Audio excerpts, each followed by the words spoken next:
$200 million private jet from a country that was given to the president. We need a serious and good faith conversation about this influence as it's peddled. It's bending politics to the benefit of the well-connected and certainly costly to the American taxpayer. What is happening this morning is disingenuous. It's a cherry-picked exercise to legitimize the White House's crusade to silence the opposition, always, by branding anyone who disagrees with them as a threat or even a domestic terrorist. We've already seen how this has been weaponized for the power of government to target opponents and enemies as professed. We can't be party to another performative effort that continues to ignore the president's abuses. And with that, I yield back my time. Thank you, Ranking Member. I will now introduce our witnesses. Our first witness is Mr. Scott Walter. He's president of Capital Research Center. We have Ms. Caitlin Sutherland, is executive director of Americans for Public Trust. We have Mr. Adam Sohn, is co-founder of the Network Contingent Research Institute. And we have Mr. Bruce Dubinsky, is founder of Dubinsky Consulting. And Mr. Robert Wiseman is co-president of Public Citizen.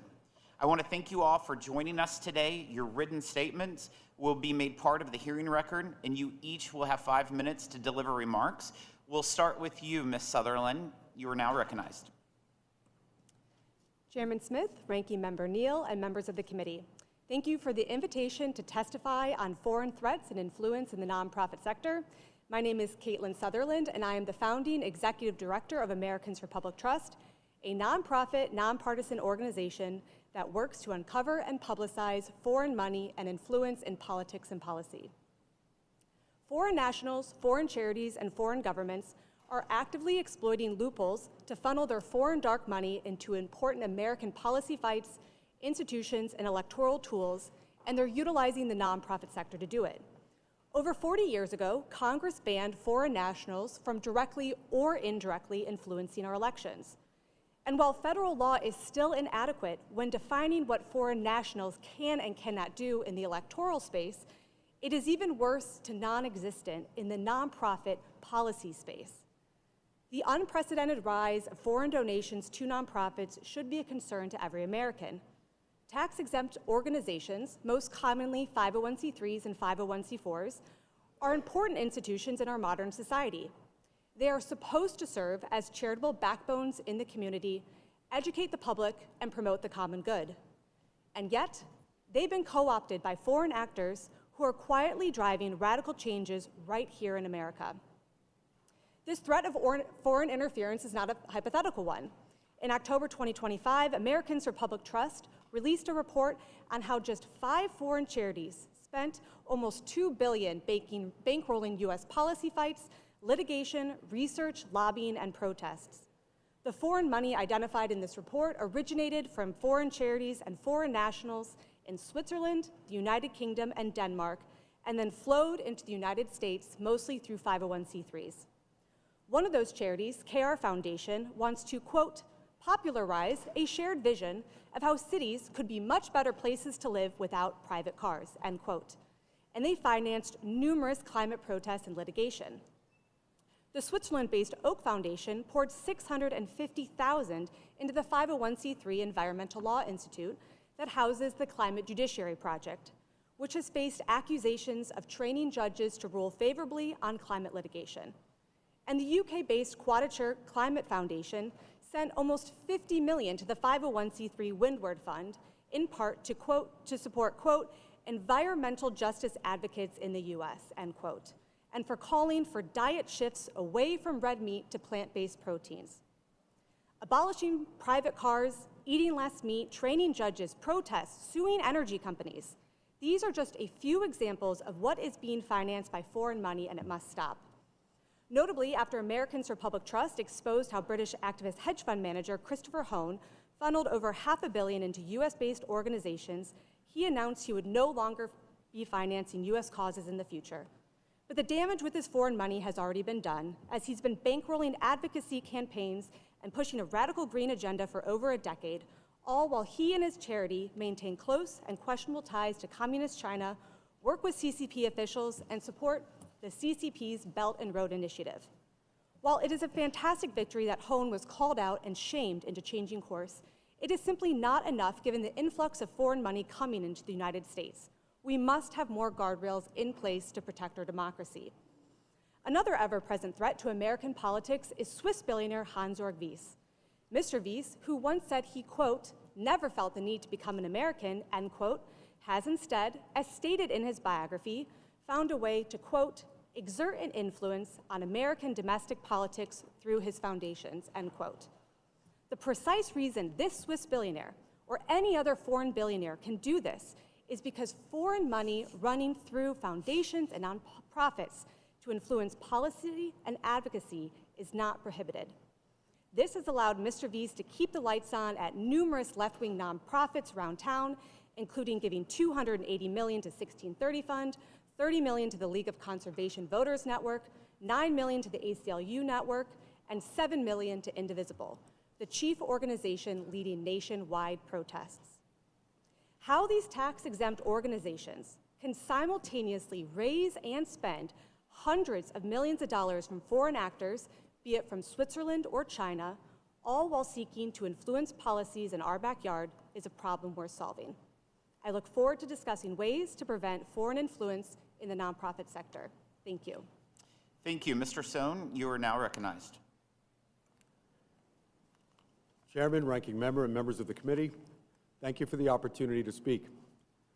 America's nonprofit system rests on citizens who want to make this country healthier, safer, and stronger without being taxed to do so. It's trust between Americans that builds hospitals, educates children, cares for the vulnerable, supports churches, and strengthens communities. Nonprofits were never intended to organize street violence, clash with police, shut down infrastructure, block hospitals and airports, or serve as proxies for foreign governments. I'm Adam Sohn, co-founder of the Network Contagion Research Institute, and today I'm going to explain to you how the trust between Americans are being broken by foreign enemies. By using data science to identify and mitigate these information threats, I'm going to show you two case studies. One, CARE, and the second, Neville Roy Singham. And you'll see how foreign influence has penetrated America's nonprofits, exploiting tax-exempt status not to strengthen our communities, but to weaponize them against the United States itself. The Council on American Islamic Relations presents itself as a civil rights group defending Muslim Americans. CARE affiliates acknowledged receiving millions from Saudi Arabia, the UAE, Qatar, and Kuwait, countries with clear stakes in U.S. politics, without registering under foreign agent laws. Since 2022, American taxpayers have largely replaced CARE's former donors. In California, CARE's largest chapter received nearly $30 million in public grants, including $7.2 million in federal funds meant to help Afghan refugees who supported the U.S. mission abroad. CARE California promised to serve 1,800 Afghan refugees, but served just 177, less than 10%. Yet CARE California still spent most of the money. More than $3.7 million circled back into CARE's own offices, and for what reason, they don't say. CARE California's director, Hussam Ayloush, submitted a signed statement to Congress just last month denying that CARE managed the Afghan grant or controlled the distribution of the money. But that statement appears to be false. Grant documents explicitly named CARE California as the administrator. CARE California controlled the funds. That appears to be a material misrepresentation to Congress. So why lie?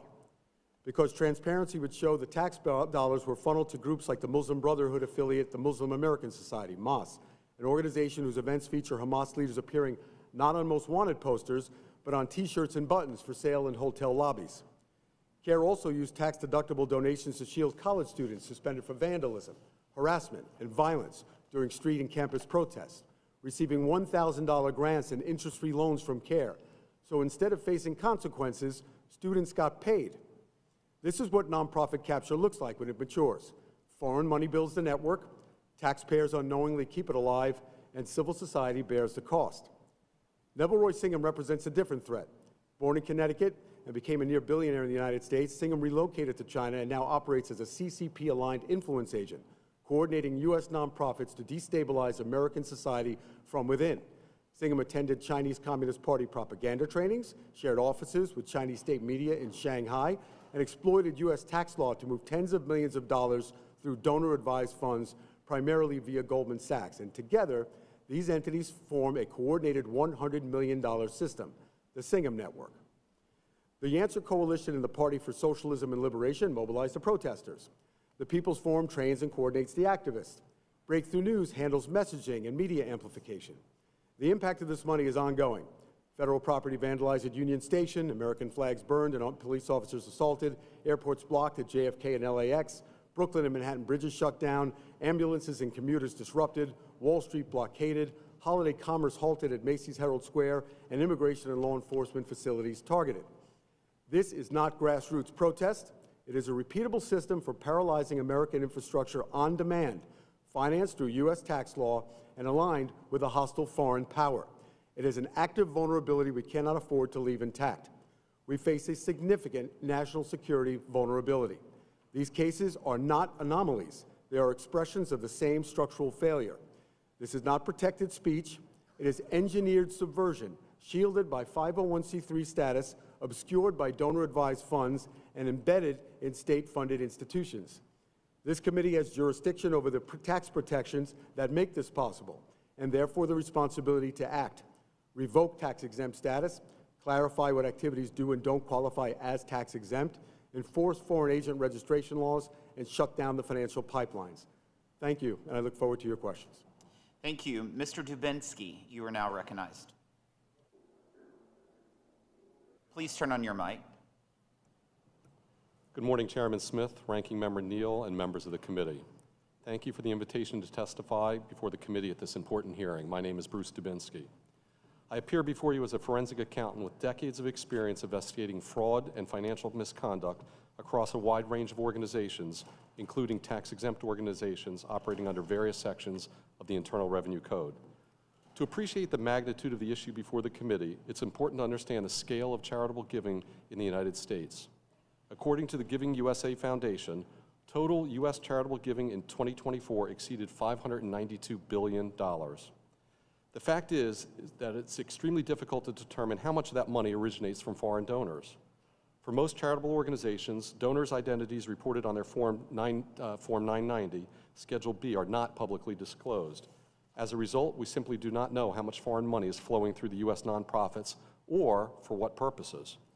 This lack of visibility creates real national security risks when foreign donors, including foreign governments, state-linked entities, sanctioned actors, or cutouts, use charitable structures to move money, gain influence, or mask illicit activity. While foreign donations must comply with U.S. sanctions, anti-terrorism, and anti-money laundering laws, this is an area with limited transparency and limited scrutiny. That combination makes the system vulnerable to abuse. For example, foreign state-linked donors may seek to shape U.S. public discourse or policy by funding nonprofits engaged in advocacy, research, community organizing, or media-adjacent work. Even when activity is not criminal, opaque funding can create significant influence while obscuring who is behind particular agendas. Money moving through nonprofits is like shipping containers moving through a port. You can count what comes in and what goes out, but without targeted inspection, illicit activity can be hidden inside legitimate flows. If you cannot identify the original source of funds or clearly see how those funds are used, the system can be exploited in harmful and unlawful ways. A central driver of this problem is the current reporting framework. Most tax-exempt charities satisfy their federal obligations by filing an annual Form 990. While Form 990 provides high-level aggregated information, it is not designed as a forensic tool capable of detecting financial malfeasance. Bad actors understand this. They identify weaknesses and structure misconduct to blend into otherwise lawful operations. In my experience, fraud flourishes where reporting lacks granularity and enforcement resources are limited. This vulnerability is particularly evident in fiscal sponsorships.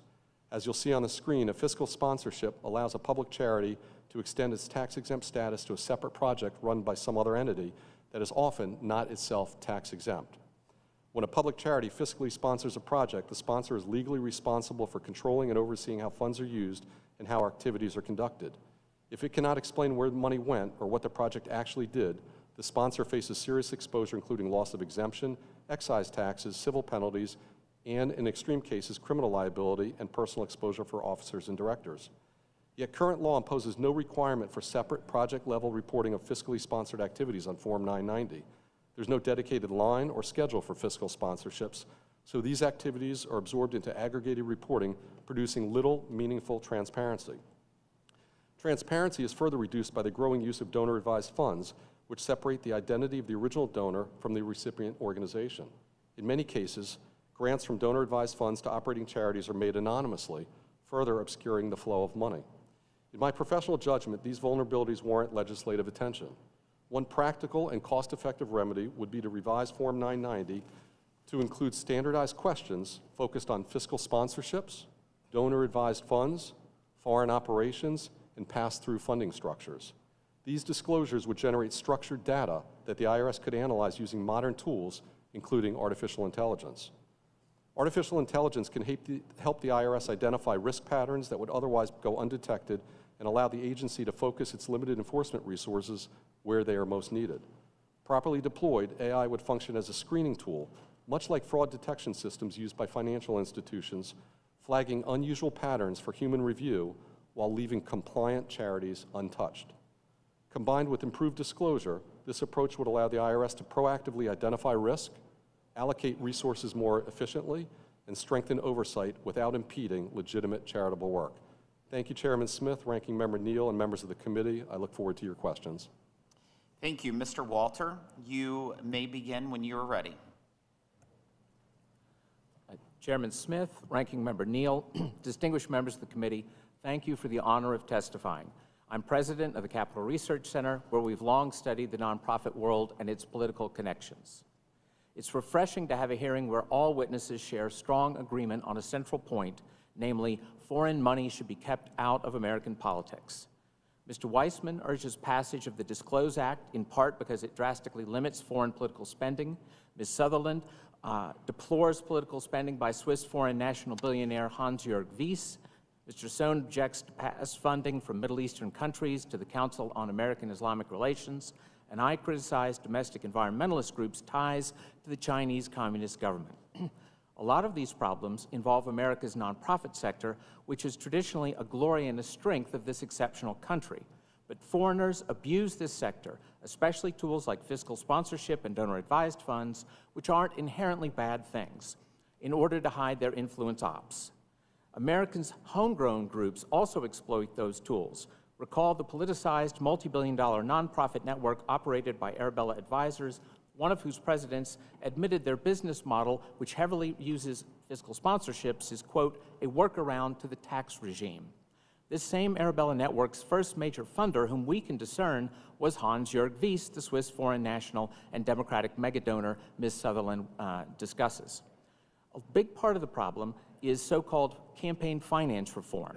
It greatly narrows money flows into hard dollar entities like political candidates and parties, but it places no restraints on 501c3, private foundations, and public charities.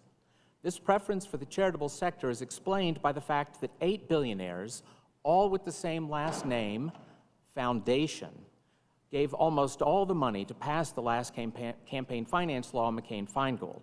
That law hurts both political parties and drives anyone seeking to influence our politics to send money not to parties and candidates where it would be disclosed, but into nonprofits where the money is hidden, sometimes under multiple layers, and also where the money is unlimited, both in dollar amounts and also in its source. Foreign governments and foreign nationals like Hans Wyss can give unlimited amounts. As one left-wing activist admits, the law that forbids using C3 charities for electoral work is a joke. Quote, philanthropy can help win elections, pass legislation, enact policy, decide court cases, shape press coverage, catalyze protests, smear your enemies, boost your allies, and even help set the overall cultural direction of American life. New York Times reporter Teddy Schleifer agrees, confessing 501c3 charities, quote, are often surprisingly as much a part of big money politics as your neighborhood super PAC. Some left-wing practitioners celebrate the collapse of the traditional separation between charity and politics, including Eric Kessler, who founded the Arabella network of left-wing nonprofits. In a case study of the business he paid for, we read that when Arabella was founded in 2005, most donors still equated philanthropy with giving to charity for community purposes. But he and his business partner, quote, saw things differently. They were obsessed with bold change-making strategies, advocacy, and innovative methods, like fiscal sponsorship, that would, quote, soon help billions in new philanthropic resources from left-wing billionaires, foreign and domestic, flow into the nonprofit field with unprecedented velocity.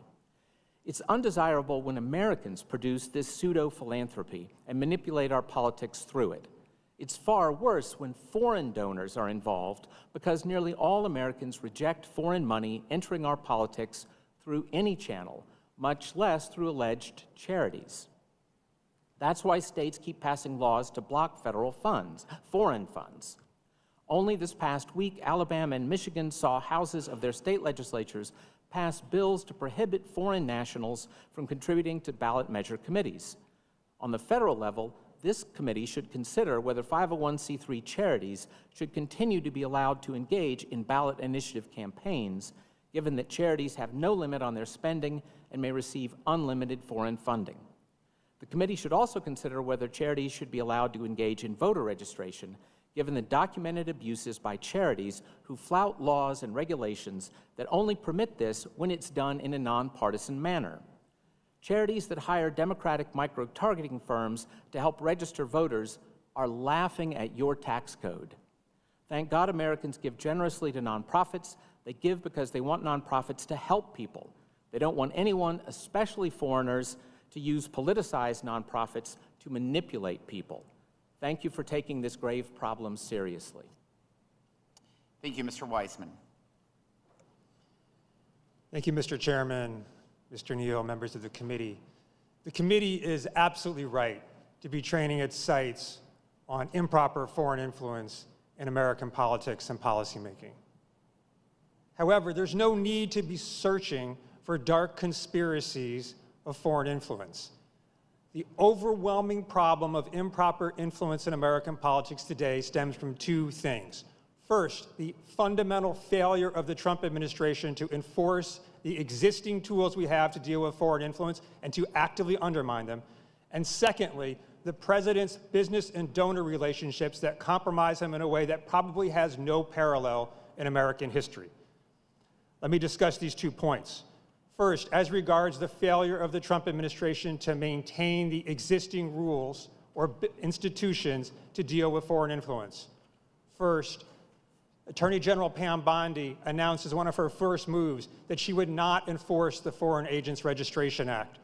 Perhaps that's because she herself had registered as a foreign agent for Qatar. Perhaps that's because the FBI director had failed to register as a foreign agent despite working for Qatar. I don't know.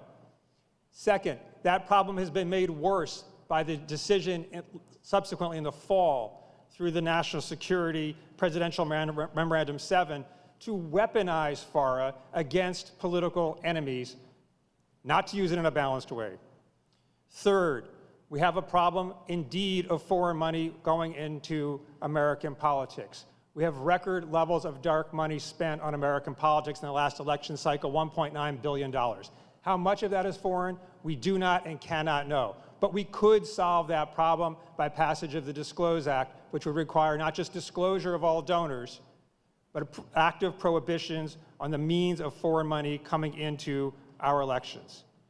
Fourth, the administration has actively undermined the agencies and programs designed to combat foreign influence. It has attacked the Inspector General system, with the president firing 2/3 of the presidentially appointed inspectors general as of October. The agency is intended to deal with things like fraud and improper foreign influence. It has slashed staffing at the IRS by a quarter, including a quarter cut in the nonprofit tax-exempt division. It has virtually closed the Justice Department's public integrity section that deals with, among other things, efforts by foreign governments to improperly influence public officials. It has shuttered the anti-disinformation offices at the Departments of Homeland Security and State. But all that pales in comparison to the problem of foreign influence that comes explicitly, overtly, and in all of our faces from the president's business and donor entanglements. These include a recently disclosed Wall Street Journal reported business partnership with UAE through the president's affiliated World Liberty Financial, which effectively pocketed $187 billion directly in the president and the president's family's pocket. It involves the Trump meme coin, of which the largest purchaser is Justin Sun, a person facing SEC enforcement, now paused. It involves the donation of a $400 million valued plane from the government of Qatar for no possible purpose except to influence the president. It involves 2 Trump-branded luxury projects in Saudi Arabia, probably throwing tens of millions of dollars to the Trump family in exchange for just a brand deal. It involves the Saudi government spending billions of dollars and President's son-in-law, Jared Kushner's investment fund, despite the government of Saudi Arabia saying it doesn't believe he's got any investment acumen. It involves also now the new efforts to fundraise for the ballroom and Freedom 250 through using tax-exempt structures and accepting money from corporations and possibly foreign corporations with business before the government. Addressing the challenge of improper influence in the United States requires a fundamental U-turn from what this administration is doing, as well as work from this Congress. We can and we should have effective instruments to address undue, improper foreign influence. They have to be administered robustly, but also fairly and without regard to point of view. Right now, however, the Trump administration is actively degrading those institutions, rules, and policies while simultaneously threatening to use them against its political adversaries. Our democracy needs a complete reversal. Thank you. I want to thank all the witnesses for being here today once again, and we will now lead on to the question and answer session. There are serious concerns over the link between radical 501c3 organizations that actively cause violence and unrest across the country and the Chinese Communist Party. Most notably being the over $20 million that the People's Forum received from Mr. Neville Roy Singham. The CCP is taking advantage of our tax-exempt sector to poison our dialogue and cause division in our political system. That should alarm every single person, whether you're a Republican or whether you're a Democrat. If you are an American, you should be extremely concerned with what's going on at the expense of our tax-exempt status. Mr. Walter, the CCP's involvement in our tax-exempt sector is one of many ways that China has sought to harm America's national interest. Can you please walk through Mr. Singham's web, the big web of nonprofits, and explain how the CCP is using our tax-exempt sector to push CCP propaganda? Thank you for the question, Mr. Chairman. I have to say that some of this is speculative because so little is known for certain, and like a good Maoist, Mr. Singham works hard to hide what he's doing, and our nonprofit sector makes that easy. But there's been some very good reporting, especially from the New York Times on this, which uses the number hundreds of millions of dollars Mr. Singham has spent to try to influence politics in America and other countries as well, through a vast number of groups. All those groups do different things, but one thing they do is exactly what you say. They all push communist China propaganda. As the New York Times is perfectly clear, none of them are registered under FARA, as the Times also points out. They do all kinds of things like the People's Forum, as you said. It both trains and organizes for protests on multiple issues all over America. Other groups operate YouTube channels to reach youth. Others operate fake news websites. Still more lobby Congress, operate the Tricontinental Institute, a Marxist think tank, support candidates for office in multiple countries. And in all cases, by the way, they don't just boost the communist government of China, they also support other hostile regimes. For instance, the No Dut Doll group, connected to Singham, propagandizes for the gruesome dictatorship of North Korea. Singham's wife, Jody Evans, helps operate Code Pink, And of course, their protests famously include disrupting hearings in Congress, which shows their contempt for America and their contempt for the rule of law. I think this is clearly something that needs additional investigation from multiple parts of the executive branch, and I applaud your investigating it here.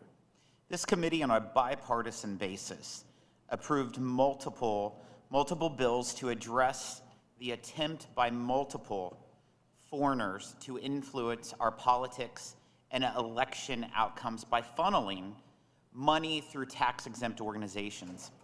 But when those same bills came to the House floor, our Democrat colleagues ended up opposing them. They sided with special interest in foreign billionaires and abandoned this bipartisan cause. Similarly, today's minority witness shows that the Democrats would rather focus their time on opposing Donald Trump than working with us on this important issue. It seems opposing the president is the only thing that unites my colleagues on the other side of the aisle. Maybe my colleagues across the aisle want to talk about President Trump because they don't want to talk about the individuals funding these groups. We know of two notable examples, a Swiss billionaire and a British billionaire who have attempted to funnel hundreds of millions of dollars into left-wing tax-exempt organizations operating right here in the U.S. for the purpose of influencing our elections, which is illegal, absolutely illegal. Ms. Sutherland, how common is this type of foreign influence and foreign funding in our politics, and what sort of action should we or the IRS be looking at to combat it? Chairman Smith, thank you very much for that question. It's unfortunately all too common that foreign billionaires and foreign charities seem to have their thumb on the scale of American politics. Yes, we know that Hans-Jörg Wyss has funneled hundreds of millions of dollars, as has Christopher Hohn, and a smattering of foreign charities. Together, that identifies $2.7 billion of foreign money running through the nonprofit sector. That is a shocking amount to both the right and the left. And you notice that while these bills passed on a bipartisan basis but failed on the floor, perhaps it is because the top 501c4 on the left, the 1630 Fund, has received $280 million from Hans-Jörg Wyss, whereas the top 501c4s on the right, One Nation and American Action Network, have an internal prohibition on accepting money from foreign nationals. This is something that we must address, and I applaud your committee for taking action. The IRS and this committee must find a way that foreign nationals are prohibited once and for all from funding policy campaigns and issue advocacy campaigns right here in America. Every Republican member of this committee recently called on the IRS to crack down on certain tax-exempt organizations because our investigations have exposed a pattern of abuse, deception, and blatant disregard for the law. In fact, to date, we have found cause to refer 11 different organizations to the IRS for potential revocation of their tax-exempt status. Mr. Dubinsky, as a forensic accountant who investigates complex financial transactions, what sort of practices could IRS criminal investigation adopt to better track the flow of foreign money through the complex web of entities involved and safeguard taxpayer dollars? Thank you for that question, Mr. Chairman. You know, when you look at the situation, by the time it gets to IRS CI, criminal investigation, there's allegations of serious misconduct. I think we need to take a look, and the committee needs to look at what can the IRS do on a proactive basis up front by getting more information from the reporting from the 990 from the nonprofits, that the IRS can use that information and use artificial intelligence, I mentioned that in my opening statement, more effectively and efficiently to ferret out some of this behavior before it even gets to the CI level. Once it advances to a revenue agent who's doing the normal audit, they need the tools at that level to be able to look at the complex web of transactions, to be able to follow the money, to be able to see the transparency or unravel the transparency to see what's going on. At that point, when CI comes in, a referral is made to criminal investigation, they need the tools to do their job. They need better artificial intelligence programs. They need better computers. I've worked alongside with CI agents that have old technology. They need better training, technology. It's not that they need more manpower, but they need better tools to operate more efficiently and effectively. So I think it's a combination of starting in the front end with better reporting on the Form 990 that the nonprofits will have to disclose things like donor-advised funds. If there's a fiscal sponsorship, they have to check the box to that. At least some basic information that would flag things for the IRS, that they could look across the entire spectrum of tax-exempt entities and have a flavor of better what's going on. Thank you. I now recognize the ranking member, Mr. Neal. Thank you, Mr. Chairman. In my opening statement, I made the point that the problem you've all identified with some consistency still can't be based on who we like or dislike, and the testimony certainly highlighted the point that I tried to make. Also, in reference to the statement that was just made about the IRS has just lost 27,000 employees. I'm wondering if there's anybody left working down there to undertake these sophisticated audits that have to take place about foreign intervention. And I also think that it was not stated, but I think that in briefings I've had over the years, there's been, particularly from former Speaker Pelosi, she raised the question many times about contributions to universities and how that plays out. I hope part of the focus as we go forward would be part of that. So I want to ask you a quick question, and maybe a yes or no answer would be appropriate. We'll start on the right to the left, and if you could just give me a yes or no before I come back to a couple of questions that I have. Is the $400 million jet problematic? Yes. On its face, I don't have enough information, but I would certainly, it's suspect in my opinion. I feel that topic of the committee I thought was on nonprofits, so I don't think I have the sufficient information to answer that question. Thank you for that question. Very similar answer. I was brought as a witness to examine loopholes in our campaign finance system, of which the Qatar jet was not, so I'm unable to opine on this subject. Yeah, and I too am not properly qualified as an expert in that sort of law. So thanks for reinforcing the point that I made in my opening statement. Mr. Weissman, as you know, the Presidential Library, a tax-exempt charity, has received and accepts gifts from foreign governments, including a $400 million luxury plane from Qatar. It's been reported that Qatar received $142 billion in an arms deal. So do you have any explanation as to why a $400 million jet would be given to the president? I think the explanation is the obvious one. They were seeking to win influence with the president, and I think they succeeded at doing so. Thank you. And let me follow up, Mr. Weissman. Yesterday, the Washington Post reported that a federal judge is reviewing the legality of private donors funding the ballroom. I don't even have to say which ballroom. We all know which ballroom I'm referencing.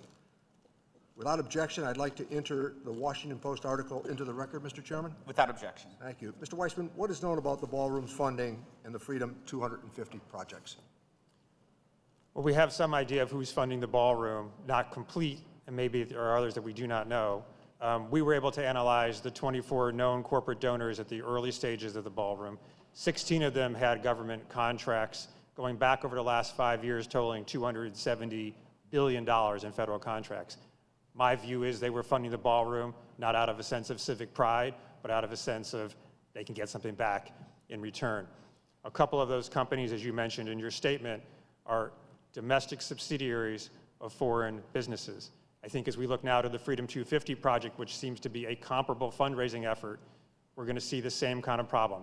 Lots of money from businesses with business before the United States government, including potentially subsidiaries of foreign businesses. And by the way, because these are going to be through C3 operations, we are not going to know who all the funders are unless there's an affirmative decision by the nonprofits linked to the president to disclose them. Mr. Smith. Thank you, Mr. Chairman. Thank you to our witnesses as well for sharing your insight and expertise here. I I think this is a timely hearing. We're hearing, I think, relevant topics that I find chilling and that I think most Americans do as well. We heard it earlier that tax-exempt status is a privilege and not a right. I also know that what separates our country from so many others is the philanthropic efforts of many and investments in our economy that can deliver very positive results and create more opportunity for a lot of others. It's interesting when we see a debate taking place in California now that this so-called billionaire tax. Now, some politicians would say being a billionaire should be illegal. That disappoints me. That I guess stands to reason that that would seemingly come from folks who just see America differently. And the demonization of prosperity, in fact, that you would never realize, given the demonization of prosperity out of Washington, D.C., you'd never realize that our tax code depends very heavily on financial success and that revenue that is important. And so now we have scenarios where folks have benefited off of the U.S. economy, and now they want to undermine it. We have to ask ourselves the question, why and how could that be? This debate taking place in California, though, on the billionaire tax, it's interesting that the governor now opposes that. I assume it's because he's concerned about more folks moving out of the state of California, as has been the case. Hearing the various names and entities, I know they've impacted elections in Nebraska.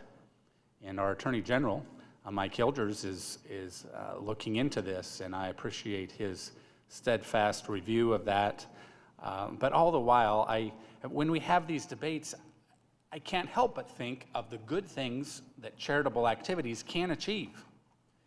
And yet, I fear that the bad stuff that's happening, shall I say the abuses as well, that are happening, I think should concern all of us. But Mr. Dubinsky, the term fiscal sponsorship is essentially an arrangement where a tax-exempt organization lends its status to a non-exempt party, allowing that party to receive tax-deductible contributions for its projects. Fairly simple approach here. While often used for legitimate incubation, it creates a structure where a private entity can effectively piggyback off the public's trust in 501c3 organizations. Is that correct? Absolutely. It's basically lending the tax-exempt status of one organization to another. There's supposed to be oversight from the sponsor to the non-sponsored organization or to the sponsored organization, but many times you'll see that there's not proper oversight, and that's where it becomes a slippery slope. So on its face, a fiscal sponsorship, there's no problem with it. But again, if it's misused for nefarious reasons, that's when you end up on that slippery slope, and there can be problems with it. So I think identifying, as I said earlier in the answer to a question in my opening remarks, identifying on the Form 990 if a tax-exempt organization is involved with fiscal sponsorships, just a simple checkbox. Another question on the Form 990 can arm the IRS with additional information. If they start to see, and maybe it goes further than that, maybe there are some more sub-questions. If you do have a fiscal sponsorship, and there's a series of questions underneath that, would arm the IRS with the information they need to then properly see if it's legitimate, if they need to investigate further. You know, this is all about following the money. I come back to this all the time as a forensic accountant. You have to follow the money and see who's paying it, why it's being paid, what's the substance of the transaction, not so much the form, but what's the true underlying substance of that transaction.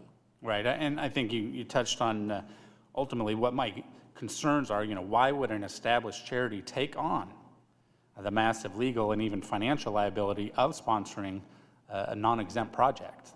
I think, well, go ahead. Yeah, look, there could be legitimate reasons for doing so. If the nonprofit doesn't have the manpower or the specific expertise in furtherance of the charitable cause, another organization may have that, and it's proper to have a fiscal sponsorship. There's nothing wrong with that, and it's done quite often. But if you take that situation and abuse it, that's where trouble can occur. So again, it's about transparency or the lack thereof. When things are opaque and you can't see through them, that's when bad actors start to manipulate the system, and that's what we're starting to see. That's what needs to be changed. And you think we can appropriately kind of root that out or split that up? I do. I think we need to start somewhere. I think, and starting with the forms, I know there was a comment about the IRS has lost 27,000 people. It's not about the manpower at the IRS, so to speak. It's about the expertise to work smarter and more efficiently. I work alongside revenue agents and criminal investigators all the time. They're wonderful people. They're smart. They need the tools, and that funding for tools is important. It's not a matter of body count or head count in that perspective, but training the right people and having the information come in on the front end that they can act on in a timely fashion. Would the gentleman yield? Thank you. My time has expired. That would be up to the chair. Richie, I'll recognize you first. So is the witness suggesting that a cut of 27,000 employees at the IRS does not have impact on sophisticated, complicated audits? Well, when we're, Mr. Neal, the issue really is what was cut at the IRS. Was it line agents? Was it clerical people? If the, in my all of them. What's that? It's all of them. Well, my understanding is the criminal investigators are still present. I'm working alongside several cases with them now. And so again, what I see is it's not about just a wholesale head count. It's really about the expertise, Thank you, having Mr. the Chairman. tools. Mr. Doggett. Surely there are few better examples of the total misdirection of this hearing than the FAA. That's the future farmers of America. They have been challenged by Chairman Smith for taking a contribution from Syngenta, a company that supported them for decades but was acquired by a Chinese company. This is kind of nonprofit that around the country would say, help a student prepare a hog to win a ribbon at a county livestock show. But as usual, the real hog involved here is the Trump administration. No Republicans have voiced the slightest concern that the very same Syngenta contributed $250,000 to President Trump, as did another Chinese company to which he cozied up for his inaugural, giving them a full $1 million. This committee has completely ignored the most powerful, self-created tax-exempt organization in the country. That would be President Trump himself and the web of businesses that his family controls. Trump has famously bragged about how smart he is to avoid taxes, and of course, we know he was so smart that he did so in 10 separate years. No tax-exempt organization has been more vulnerable or more welcoming to malign foreign influence than Donald Trump. Unlike every modern president before him, he refused to divest his business interests or place them in a blind trust. Instead, he effectively erected a giant sign on himself, his family, and the White House: "We're open for business." In addition to cozying up directly with various Chinese companies, the Wall Street Journal, as has been noted, recently published an article, "Spy Sheik Bought Secret Stake in Trump Company." Known as the Spy Sheik, an Abu Dhabi citizen, invested $500 million, $500 million in Trump's World Liberty Financial. The Trump family got $187 million directly and immediately. Then the Trump regime just coincidentally lifted export controls on the selling of America's most advanced artificial chips. Tens of thousands of these chips have been authorized to be shipped to a UAE firm called G42. This is the same G42 that the recent, not Democratic, but Republican chairman of the House Select Committee on the Chinese Communist Party warned, and I quote, "G42 presents risk to critical technology and export-controlled research." The chairman also noted that this was a company that developed dual-use technologies through its subsidiaries and materially supports the PRC military. Instead of safeguarding our most advanced AI technology, Trump has now authorized the sale of these chips to a firm with deep ties to the PRC and the Liberation Army. Of course, the Trump family got a 9-figure payday in return. This is part of a long and deeply troubled pattern of personal enrichment.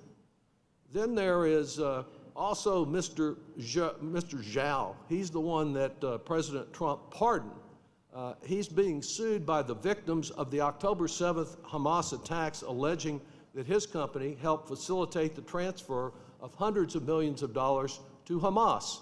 At the same time as he sought a pardon, he just coincidentally provided critical support to Trump's crypto venture. The tax-exempt organizations that my Republican colleagues have singled out here today do not wield that kind of presidential power. They can't pardon individuals accused of financing terrorism. They can't discard export controls and provide China the most advanced American AI chips. And they cannot subvert our democracy by selling off our national interests to the highest bidder, to become the biggest hog in the land. There are only a few of the many examples of Trump malfeasance.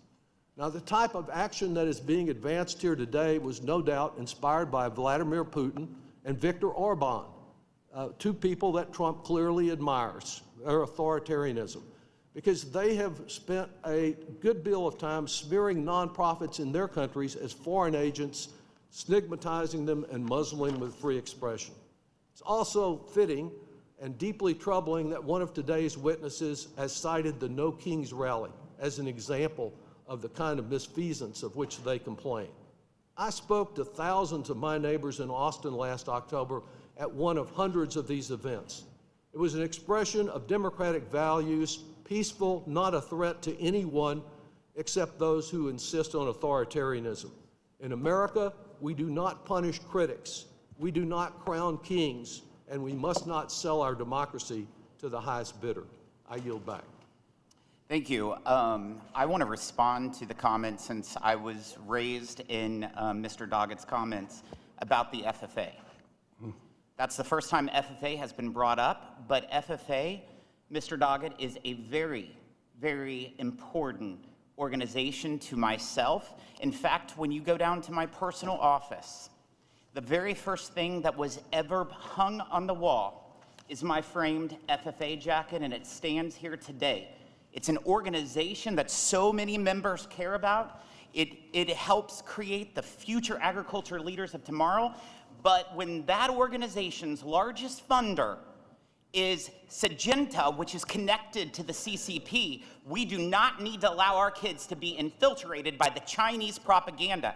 And so I want to correct the record for that. Mr. Kelly, you're recognized. Well, will the gentleman yield on that? You're not recognized, Mr. Will the Kelly. gentleman yield for unanimous consent to no. enter the letter that you wrote into the record? Just unanimous consent to put your letter. I would love that letter into the record, because the American people know that the Chinese should not be indoctrinating our children in the FFA. But it's Mr. okay Kelly. for Donald Trump to take $250,000 from them. You don't care about that.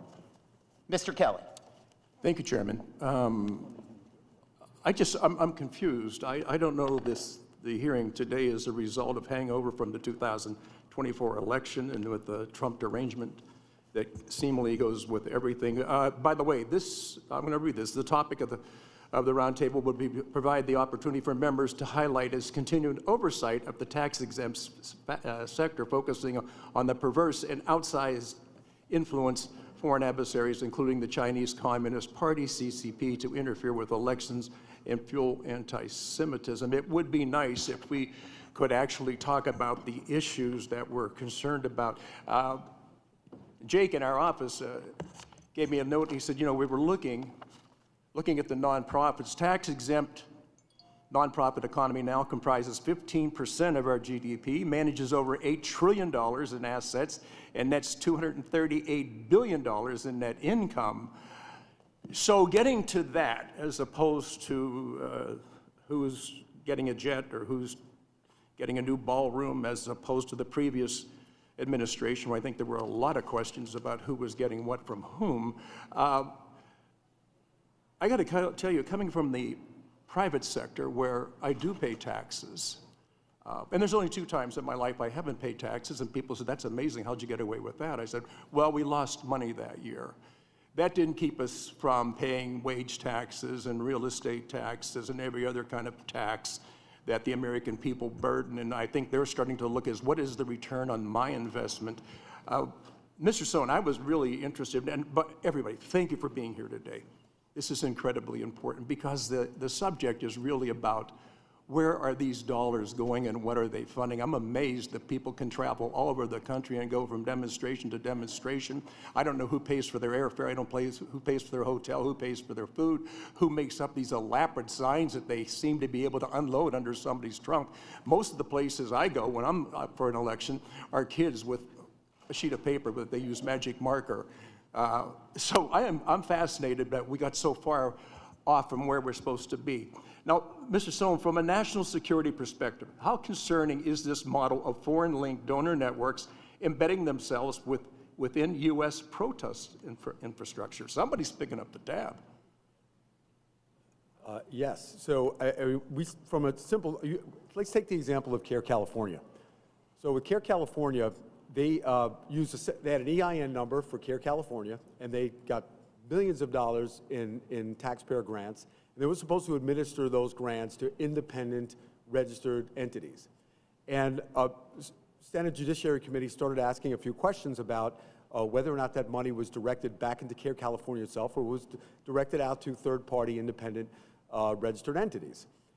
And the head of CARE California voluntarily sent a letter back to Congress stating that they had no authority over those funds. And it was a grant designed, as I mentioned earlier, to help support Afghan refugees that had supported U.S. mission overseas.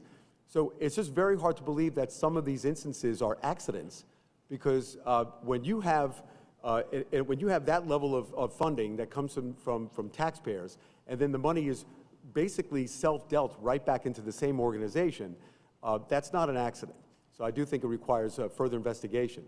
In terms of some of the other conversation happening here, and I don't know if I'm permitted to just mention this quickly, is the operative word I thought in this session this morning would be around transparency. I mean, there's not an American that doesn't know whether or not it's right or wrong or about the jets and all of that.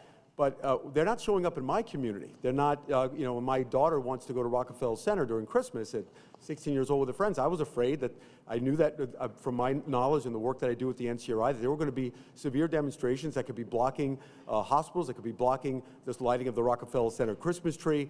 These are things that I worry about with my teenage daughter. So this is coming to our communities at home, and it's how is this money getting into the hands of these individuals that are stampeding our communities? And we need infrastructure in place that can match the level of the threat that's meeting us on the streets of our own communities.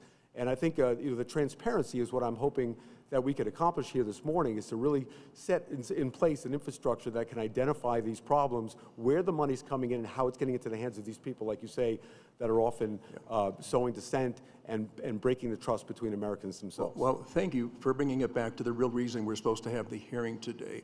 I wish we could just stay on policy and not politics. I know it's very difficult to do. It was difficult for ourselves with the previous administration. I think the American people are more concerned about who is it that's funding something, as opposed to which party thinks that their previous person got more than this person. I'm tired of hearing about jets and ballrooms and everything else. I got to tell you, I've always been worried about the 6th and the 21st of every month, and people said, what is that for? I said, those were paydays at my business, and I was really concerned with that. I'll tell you what, I'm fed up.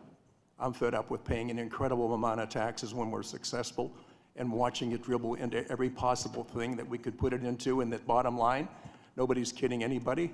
You talk about buying votes. The way you buy votes is offer something to people that they say, I think I'm getting this for nothing. I said, no, you didn't get it for nothing. Hard-working American taxpayers fund everything. I want to thank you for taking a day out of your lives to be here. I appreciate all your opinions. Let's stay on the subject of who is doing what to whom, as opposed to a political battle over something. I know you all don't like President Trump. We didn't particularly care for President Biden, but at the end of the day, I never called him Biden. I called him President Biden, and I'm always going to call Mr. Trump President Trump, because that just happens to be what they're doing right now. Thank you, Chairman. Yield back. Mr. Thompson. Thank you, Mr. Chairman. I think we should all agree that foreign malign influence in the United States is real, it's serious, and it needs meaningful oversight. But I don't think that's what this hearing's about. It seems to me that this hearing is more about organizations whose viewpoints some members of this committee disagree with. If we're truly concerned about foreign influence, that concern cannot be partisan, and it cannot conveniently stop at the door of the most powerful office in the world. If foreign influence is the real issue, we can't ignore the president is reportedly accepting major financial benefits from foreign governments. As was pointed out, a luxury aircraft from Qatar, a reported $500 million stake in the UAE in a Trump company tied to the access to advanced AI technology, to ballroom investments, to crypto investments, or anything else. If we're serious, then members of this administration should be sitting before this committee today answering questions. Instead, the majority has allowed serious national security and public trust concerns to go unexamined. The majority has yet to condemn the president for effectively controlling both sides of a lawsuit involving himself and the IRS, one where he could benefit by $1 billion. And we have credible reporting of a whistleblower alleging that highly classified intelligence was blocked from reaching this Congress. Those issues go directly to public integrity and to oversight. Yet today, rather than addressing those matters, we're debating whether certain nonprofit organizations, often advocacy groups, whose views the majority opposes, whether or not they should have their tax-exempt status scrutinized, which apparently, as brought up by my colleague Mr. Doggett, the Future Farmers of America, the FFA. I have my FFA jacket as well, Mr. Chairman, and I meet with FFA students all the time in my district. And I've seen no evidence that the Chinese are influencing them. I ask unanimous consent to put this letter into the record. Without objection. The Supreme Court has repeatedly affirmed that the government may not punish speech or association by selectively targeting organizations for their views. Using the tax code as a tool to suppress opposing perspectives would be unconstitutional. Now, I agree with my colleagues on one point. Oversight of malign foreign influence should be robust, but it must be even-handed. If we're going to demand transparency from nonprofit organizations, that standard must be applied across the board. Many of the witnesses before us today represent organizations funded heavily and sometimes almost entirely by anonymous donations. So I want to ask each witness before us, yes or no, will you submit your donor list for the record? Starting on the right. Yeah, our donor list is public. Yes or no? Our donor list is public, and yes. I don't receive donations. I'm a private company. 990s are public, and I have no problem sharing donor information. All of our donors are here, are Americans. Okay, yes or no is fine. Yes, yeah. Americans for Public Trust respects our donors' right to privacy and are proud to state So yes that or we no? prevent foreign funding. No. Yes, I will say we receive no foreign funding. No, I will not violate the constitutional rights involved. Okay, yes or no is fine. So starting from my left, going the other way, can you certify under oath that your organizations have never received funds from a foreign national or foreign corporations? Yes. Yes. Yes, we did receive a small grant from the UK government to investigate child harms. My company's never received grants or donations from any foreign entity. Not to my knowledge. Thank you. Mr. Chairman, I yield back. Mr. Schweikert. Thank you, Mr. Chairman. The Ways and Means Oversight Subcommittee, we've actually spent some real time on tax exempt. And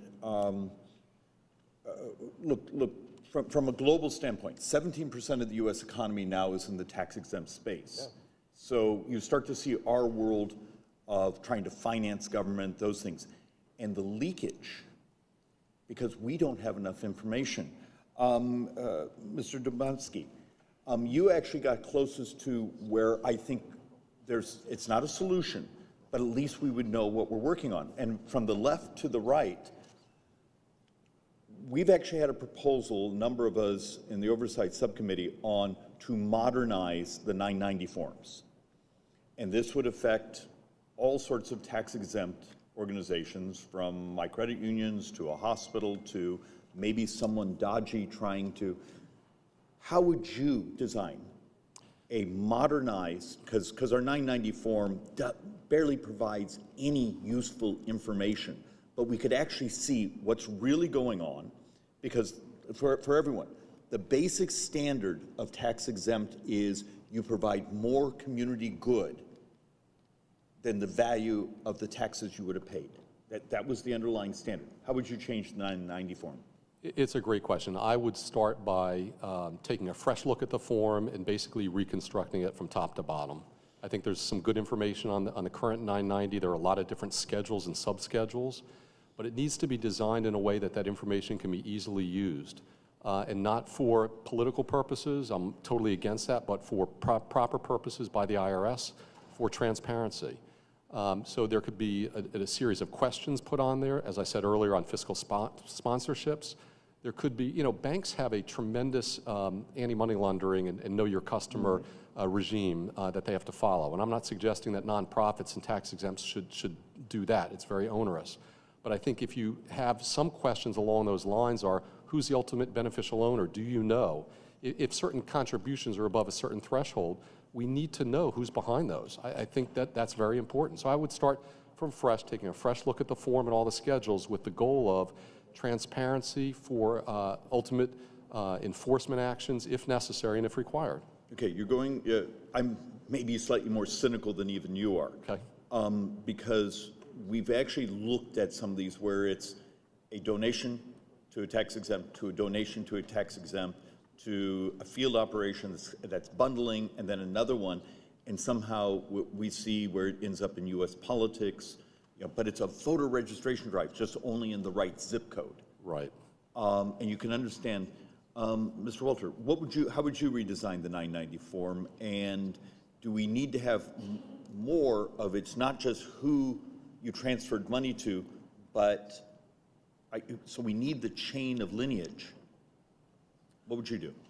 Well, thank you for the question, Congressman. Certainly, additional transparency would be very valuable. EIN numbers are not always used on 990s when one nonprofit's giving to another. That's certainly an important way to help track. You could expand the disclosures for the highest paid employees, for the highest paid contractors.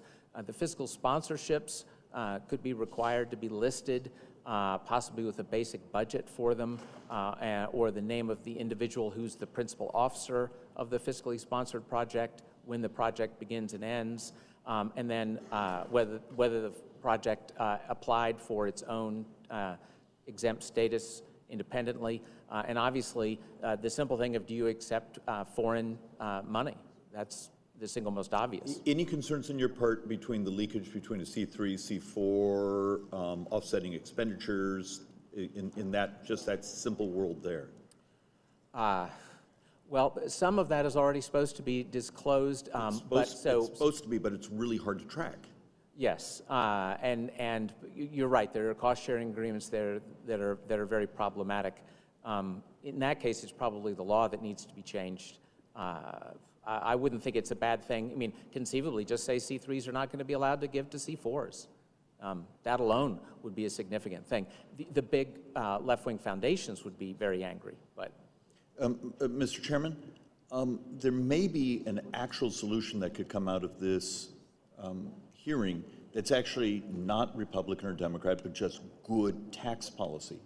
Let's clean up, modernize the 990 form so we actually know what's going on out there. And with that, I yield back. The whole purpose of the hearing is to find solutions to solve the problem. Mr. Larson.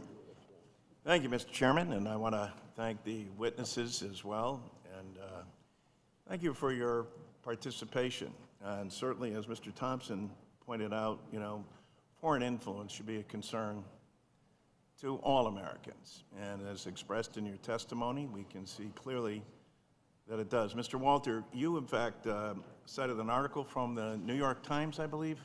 What was that? What was that article again?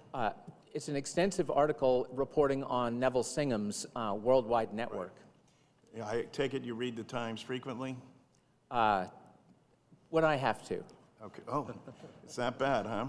Well, I'd like to submit for for the record, an article from the New York Times entitled "Trump's Cash Grab Undermines Our Republic." You may have been familiar with that, but both Mr. Doggett, Mr. Thompson, Mr. Neal have already mentioned a number of the contradictions that exist here. So here you are as witnesses before a committee, and you got to be asking yourself, so why is it that they are focused on not just exclusively what I have to say? Because we think there's a connection. And we think there's a connection when witnesses aren't called before us. You think Elon Musk should come before the Congress and testify, Mr. Dubinsky? It depends on what you're asking. You think he should, Mr. John? Depends on what you're asking. Okay. Ms. Sutherland, should he come? Elon Musk? Depends on the subject matter of the hearing. I think So it if could be he an was, excellent subject matter is Social Security, should he come and talk about it and what he's doing with Doge in there? witness. I cannot speak on to Can't speak Elon for Musk's that. Okay, Mr. expertise on Walter, Social should he Security. come? Well, yeah, I'm not a spokesman for him. I mean, I don't see it would be If wrong the in United principle. States Congress asks him to come and testify as an American citizen, should he? Yes or no? Well, presumably, but of course, there are many folks Presumably I is would not like to yes or no, suggest Ms. for Sutherland? testifying. Yes. Yes, he should. Yes. It's his right. If he wishes to come, he should.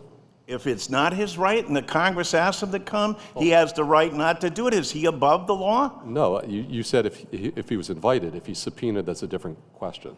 Well, if he's subpoenaed. And that's a legal issue that I'm What not. about Doe? Should they come before the committee? Mr. Weissman, do you think they should come before the committee? Yes, sir. What about Doge? Do you know anything about Doge? We don't, because they've never been before our committee to testify before us, but we don't know anything about them. So my point is this. When you think for the moment that you're here to testify about something, it's all related to other testimonies that go on. Here's the big question in a number of our minds. This concern about China should be something that gets everyone's attention. So let me ask the follow-up question. Should we therefore militarize our election process? We'll start with you, Mr. Walter. I certainly don't think it should be militarized, and, Okay, I'm very Ms. sorry Sutherland? that your party has been willing to try that in recent years. Ms. Sutherland, should it be militarized? No, it should not be militarized and be free from foreign influence from China. Mr. Son, should it be militarized? No, we should be able to free our elections from foreign influence without military. And so would that require militarization? No, I think it requires knowing when money is coming into the country and using our nonprofits as a laundering scheme to bring their narratives into our Mr. communities. Dubinsky, do you? In the general context, no, I don't think it should be militarized. Mr. Weissman? Certainly not. Mr. Weissman, you've also suggested the contradiction that exists here today in terms of the testimony, et cetera, and the full breadth of testimony, not just a narrow focus designed to achieve one result or to say that there is only one concern here that's going on, and that happens to be about China and how we deal with it. Forgive me for thinking that this is all part of a process that ultimately says, you know what? We're going to have to militarize these elections to guarantee that we're safe, to make sure that these things aren't taking place. When in fact, what we know is the goal is to intimidate and prevent people from coming out to vote. Have we ever militarized an election in this country, Mr. Weissman? Perhaps during the Civil War, otherwise I'm not aware of it. Mr. Dubinsky, do you know? I'm not aware. Mr. Song? Ms. Sutherland? Mr. Walter? So I think you get my point. And the point is that while we should all be concerned and make sure that collectively we're addressing the concerns of foreign influence, there's a lot more going on here than meets the eye. And that's why the outcry is here, and that's why I want to submit this New York Times article for the record, and that people and Americans should be paying close attention to this. Without objection. Mr. Estes. Well, thank you, Mr. Chairman, and thank you to all our witnesses for taking a day out of your lives to appear before us. And I hope we can get back on the topic of malign foreign interference in our nonprofit sector as we go forward. It's important to us to have the intense scrutiny on this space so that legitimate nonprofits can continue to serve the American people and to prevent American taxpayers from unknowingly subsidizing bad actors that do not share our values. This committee has a responsibility to prevent foreign governments from exploiting our tax laws to interfere in our elections, fuel anti-Semitism, and support terrorism threats against the United States. Most recently, nonprofit groups have joined a push to defund ICE and attack law enforcement after receiving hundreds of thousands of dollars in donations linked to the Chinese Communist Party. For example, since 2018, the Chinese American Planning Council has received at least $445,000 in donations from people and organizations controlled by the Chinese Communist Party. These funds have been used to directly sow discord in our society and support violent riots across the country. This has to stop. Our oversight is critical to ensure we address these abuses and proactively work to prevent them from escalating. We must have more transparency, accountability, and oversight on all foreign money flowing through U.S. nonprofits to ensure that American tax-exempt privilege is protected. Congress and this committee have the power to ensure tax-exempt status remains a tool for legitimate good work while prohibiting foreign propaganda from being subsidized by our tax code. I'm proud of the work this committee has done in bringing these issues to light and look forward to discussing them further. Mr. Sloan, your research on diseconomies of memes illustrate how state actors like Iran have used coordinated bot networks to manipulate financial assets like gold and crypto to subvert some of the international sanctions. We're seeing a similar pattern where foreign entities don't just spread fake news, but instead fund camouflaged, independent U.S. tax-exempt organizations to provide what appears to be an academic or charitable veneer to these state-aligned narratives. Given your background on tracking these, how do you address the danger of narrative laundering, where these foreign-backed disinformation can be scrubbed of its origin?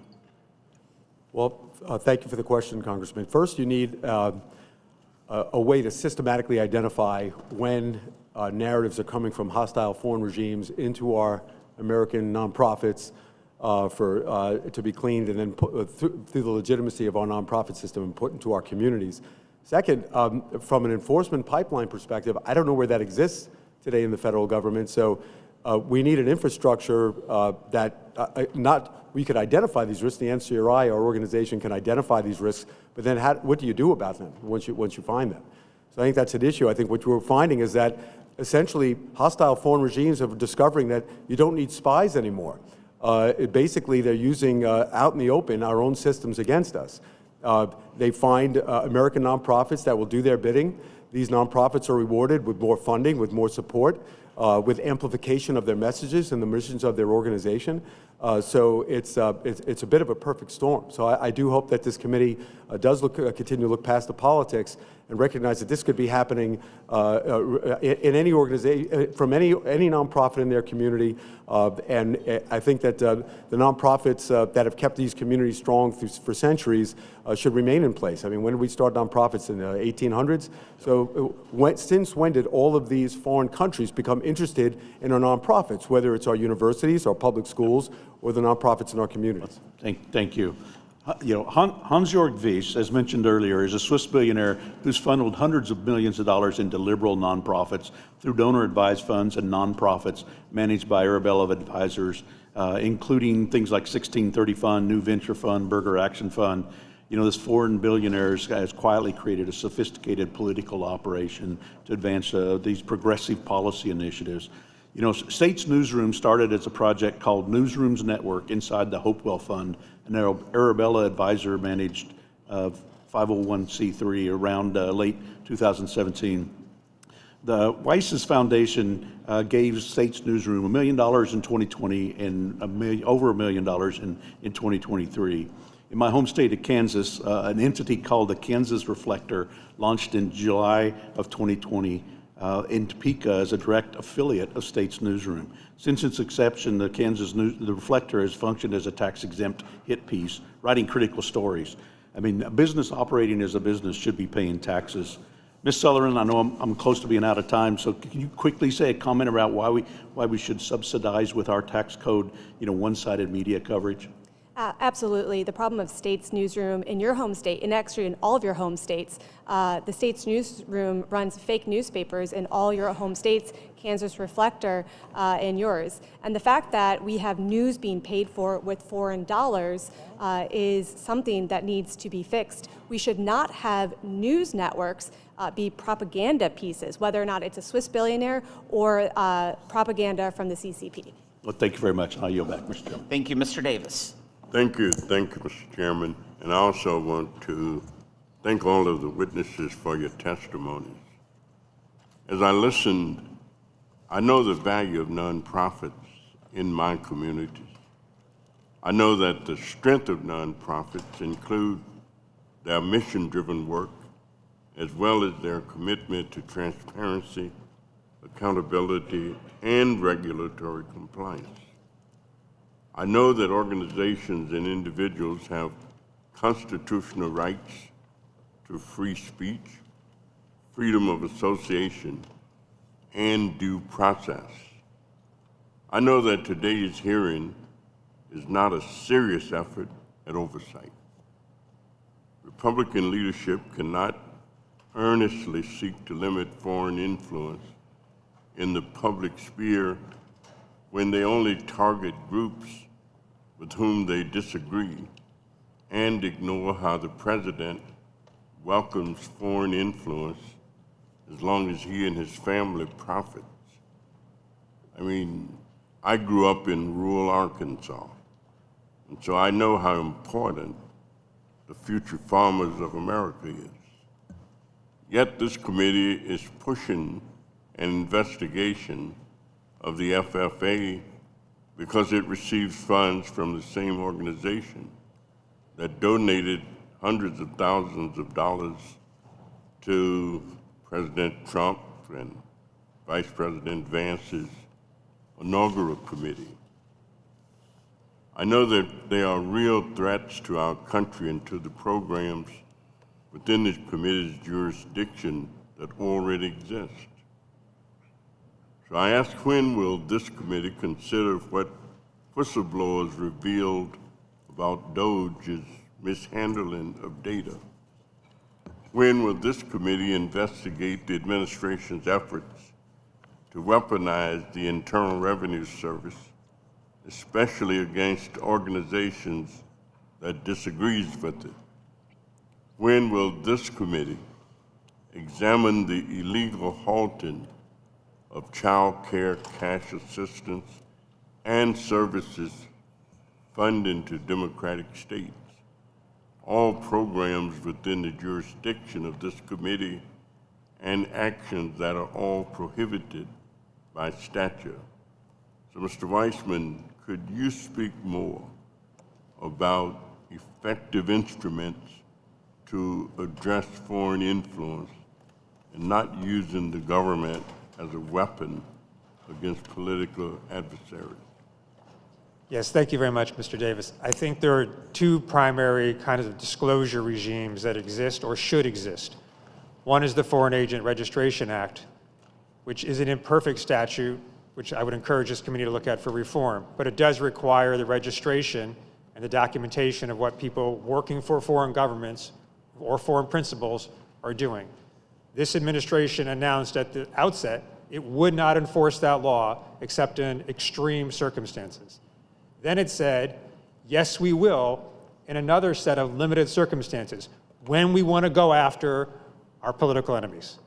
So that is wrong. We should end the weaponization of FARA and renew its actual enforcement. On the political, the election side, there is a problem with foreign money coming in, and we have no idea the scale of that. The solution for that is the Disclose Act, which would require these different forms we're talking about, C3, C4s, whatever, to disclose who, then effectively, and most importantly, the C4s, to disclose from whom they were receiving funding and to certify they are not receiving funding from foreign entities. I think if we move away from these individual cases and selecting out organizations based on political viewpoint and actually look at the policy issues, There should be room for agreement. Those are the top two things. The other last thing I would say is, as I've detailed in my testimony and mentioned in my oral statement, this administration is across the board obliterating the agencies that are in charge of dealing with foreign influence. So it should restore those agencies and let them do their job. Thank you. Thank you very much, and I yield back, Mr. Chairman. Thank you, Mr. LaHood. Thank you, Mr. Chairman, for holding this important hearing. I want to thank our witnesses for your testimony and being here today. And I want to begin by obviously recognizing the important work that charities and foundations and other nonprofits play in American life. They feed our families, they care for our veterans, they respond to disasters, and they step up where government often can't. These organizations are built on generosity, trust, and a commitment to the common good, and they deserve our respect and support. In the House, I'm proud to be the lead sponsor of House Concurrent Resolution 4, which recognizes the critical support provided by tax-exempt fraternal benefit societies. I've also led and will soon be introducing the Workforce Development through Post-Graduation Scholarship Act, which will allow charitable organizations and foundations to help better assist students in paying off student loans and boost economic growth in our local communities. Having said that, however, I think we have to be clear-eyed about the growing efforts by the Communist Chinese Party, the CCP, and other adversaries to exert influence in the United States, particularly through nonprofit organizations. And this isn't about questioning good intentions, it's about protecting American civil society from foreign interference. Transparency, accountability, and strong oversight are essential so that our charities remain focused on serving the American people and not advancing the interest of an adversarial foreign power. Beyond serving on this committee, I also serve on our Select Committee on China, which is a bipartisan committee put together roughly 3 years ago, focused on how do we win the strategic competition against China and exposing the malign activities that the CCP is involved with. Mr. Dubinsky, I'm going to start with you. As an expert in unmasking complex financial fraud schemes and influence laundering, I want to direct your attention to the Singham network, which presents a high-level case of layering. We see a sophisticated, multi-layered flow of capital. Funds that originate in Singham in Shanghai move through his private LLCs and then are transferred to a donor-advised funds, DAF. From there, the money is granted to Singham's own nonprofits that act as pass-throughs, such as the Justice and Education Fund and the People's Support Foundation, which subsequently distribute the funds to other groups in the Singham network, like the media outlet Breakthrough News or the People's Forum, which organizes protests that have turned violent. By the time the money reaches the end user, the original donor's name has been stripped away 3 or 4 times, and the tax-exempt status of the DAF and the other nonprofits has provided a layer of legitimacy to the entire operation. So from a forensic standpoint, what is the strategic advantage of using a major institution as a middleman, number one? And does this layering through the Donor Advised Fund, or DAF, make it virtually impossible for the public or proper oversight to connect the radical activities of a group like the People's Forum back to a benefactor living in Shanghai? Yeah, thank you for the question. You know, when you use a legitimate financial institution or a large financial institution in the process, it adds legitimacy to the process. So if you're having a donor-advised fund coming from a large major sponsor and that money's going through, it adds an air of legitimacy to it. It's almost impossible to unpack the layering that goes on in these structures. I spent 5 years investigating the largest tax fraud that occurred in the United States to date. Layering entities all across the world. It took multiple man-hours and time to unravel all that. Subpoenas, letters of rogatory to foreign countries to get information. It's next to impossible to try to get the information to do that. And the bad actors know this. They know that if they're jumping from place to place, jurisdiction to jurisdiction, things are running through different bank accounts, it loses the original identity, and that's the whole purpose when a bad actor does that. So it's a real problem. I don't have the answer for that. When those situations come to light, you need to investigate it and follow the money. It comes back to following the money in that situation. But maybe we go back to the Form 990, maybe disclosures on how many times you're receiving money from a DAV per year and what's the total amount coming from DAVs may give a flag to the IRS to then focus in on that charity where they could do additional investigation and see if there's a real problem. Again, as you mentioned in your statement, charities do good work, and we shouldn't put a reporting regime in place that hamstrings charities from doing what they need to do. But the American people deserve the transparency and also the confidence when they're giving money to a charity, the confidence that that money is not being commingled with bad money and it's going to good uses. Thank you. I yield back. Thank you. Ms. Sanchez is recognized Thank for you, 5 Mr. minutes. Chairman. This hearing is interesting because I think it's a very clear example of my Republican colleagues' hypocrisy. On the one hand, they're expressing concern for foreign money in politics, while President Trump, on the other hand, has accepted millions of dollars and lavish gifts from foreign entities ever since he won the election.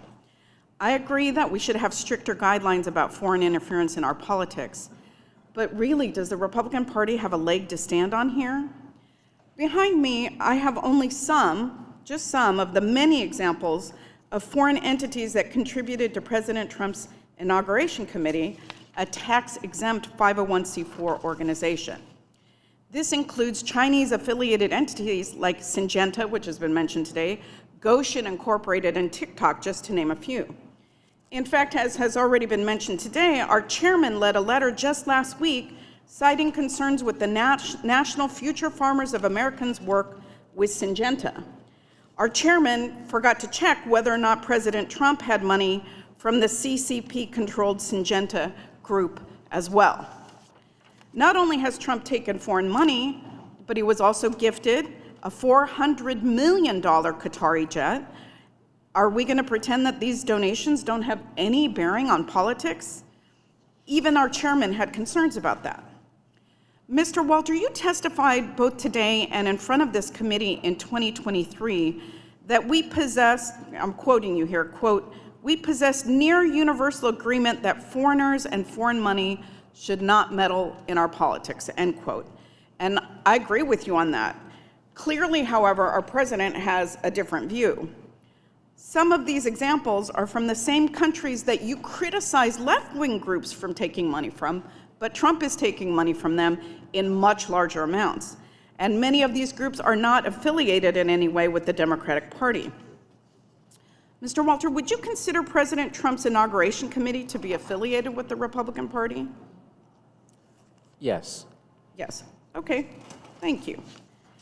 I heard a lot of criticism of left-leaning organizations in your testimony today. I'm curious, would you classify the organizations here as foreign entities? Businesses, I assume, with foreign ties, yes. Ownership interests from foreign countries, does that not make them foreign entities? Yes. Thank you. I agree. Although I didn't hear you mention any of these in your testimony today, in your criticisms of foreign malign influence and the money that is going into different pockets. I will say that most of these organizations, which are based or have affiliates in China, have funneled huge amounts of monies directly into President Trump's inauguration committee. So my plea would be that if we're going to have a plea for transparency and for oversight and for stopping the malign influence of foreign money in our politics and our government, then we have to start from the top down. You cannot apply one set of rules to one set of people and a completely different set of rules or no rules to somebody else. If we're going to have this conversation about foreign interference, we have to be honest that it starts at the top down. And with that, Mr. Chairman, I yield back the balance of my time. Thank you. Mr. Hearn is recognized for 5 minutes. Thank you, Mr. Chairman, for holding this hearing, and thank you to our witnesses for being here today and taking valuable time out of your lives to come here and talk to us about this very important issue. Tax advantages have allowed nonprofits to underwrite coordinated campaigns, politicize the courts, and impose costs on defendants without direct accountability. Just as nonprofit tax exemptions can directly incentivize lawfare for profit, third-party litigation funders' preferential tax treatment turns lawsuits into tax-advantaged asset class, leading to predatory and frivolous lawsuits that overburden the courts and raise prices. Both sectors bypass normal processes. Nonprofits evade democratic policymaking through tax-exempt lawsuits. And for-profits use tax loopholes to treat courts as an investable vehicle. This distorts outcomes and harms everyday Americans through their higher cost. Ronald Reagan once said, if you want more of something, subsidize it. If you want less of something, tax it. Nonprofit and for-profit entities have significant tax incentives to meddle in and to distort the U.S. legal system, whether for economic or political gain, with no accountability and no transparency. Similar to the complex business structures of nonprofits, for-profit entities are structured to operate within our court system, in some cases tax-free or with preferential capital gains treatment. Mr. Walter, you have done a great job highlighting the concerns with foreign entities such as those tied to the CCP, funding U.S. tax-exempt nonprofits to support climate litigation and other lawfare against American energy companies. Unfortunately, nonprofits are not the only entity steering outside money into the U.S. legal system. Foreign-linked funds are investing in lawsuits against U.S. businesses across almost every sector of the economy for profit. I assume, based on your testimony today, that you believe we shouldn't allow the abuse of our tax code by organizations that characterize themselves as not-for-profit when they are more akin to agents of foreign governments. Is that correct? Yes. Would it be fair to assume that you would also be concerned about foreign-backed for-profit entities abusing our tax code in the pursuit of financing litigation? Yes, foreign financing of litigation is a real problem. Well, I'm glad we also agree on that. One reason this foreign capital is flooding into our courts is that these litigation financiers are adopting aggressive tax positions. They claim their deals are subject to capital gains rather than ordinary income tax rates. This allows some foreign funders to evade the U.S. tax code entirely. This is why I'm introduced the TPLF Act, along with over half of my Republican colleagues on the committee, to ensure foreign investors pay their fair share and that all for-profit litigation investments are taxed at the ordinary rate. As the committee continues to examine these ideas to address these very real concerns, I'm hopeful that we will work to address the tax treatment of both the not-for-profit and the nonprofit funders of litigation. With that, Mr. Chairman, I yield back. Thank you. Now recognize Ms. Delbene for 5 minutes. Thank you, Mr. Chairman, and thank you to all our witnesses for your time today. Today's hearing claims to be about foreign influence, but let's be honest, this isn't serious oversight. It's a distraction, a political weapon aimed at silencing voices that disagree with Republicans. And that's not just wrong, it's unconstitutional. While Republicans spend their time manufacturing threats, real national security risks are being ignored. The president has welcomed foreign interference with open arms, accepting massive gifts, striking secret business deals, and profiting from foreign governments. That's the real danger to our democracy, and yet my Republican colleagues just turn a blind eye. Instead of gutting the IRS, illegally firing several inspectors general, and weaponizing laws like Foreign Agents Registration Act against nonprofits, we should be restoring and strengthening enforcement and closing the loopholes that allow corruption. Mr. Weissman, can you explain how Citizens United opened the floodgates for unlimited, undisclosed spending in U.S. elections? And from a national security perspective, how this has had, how has this decision created vulnerabilities that foreign actors can exploit through shell companies and 501c4 organizations? So Citizens United in 2010 was a landmark decision changing completely the landscape of election financing. It held narrowly that corporations could spend whatever they want to influence election outcomes. It subsequently was expanded to include individuals, so super rich people also could spend whatever they want. What followed since then, but was not required by Citizens United, was a surge in what people call dark money spending, secret spending of an unlimited amount going to outside organizations, not directly to candidates, to influence election outcomes. We're at $1.9 billion in the last election cycle. Because the money is secret, we do not know how much of it is foreign. It should be zero, but we really have no way to know because of many of the kind of financial flows that colleagues on the panel have discussed today.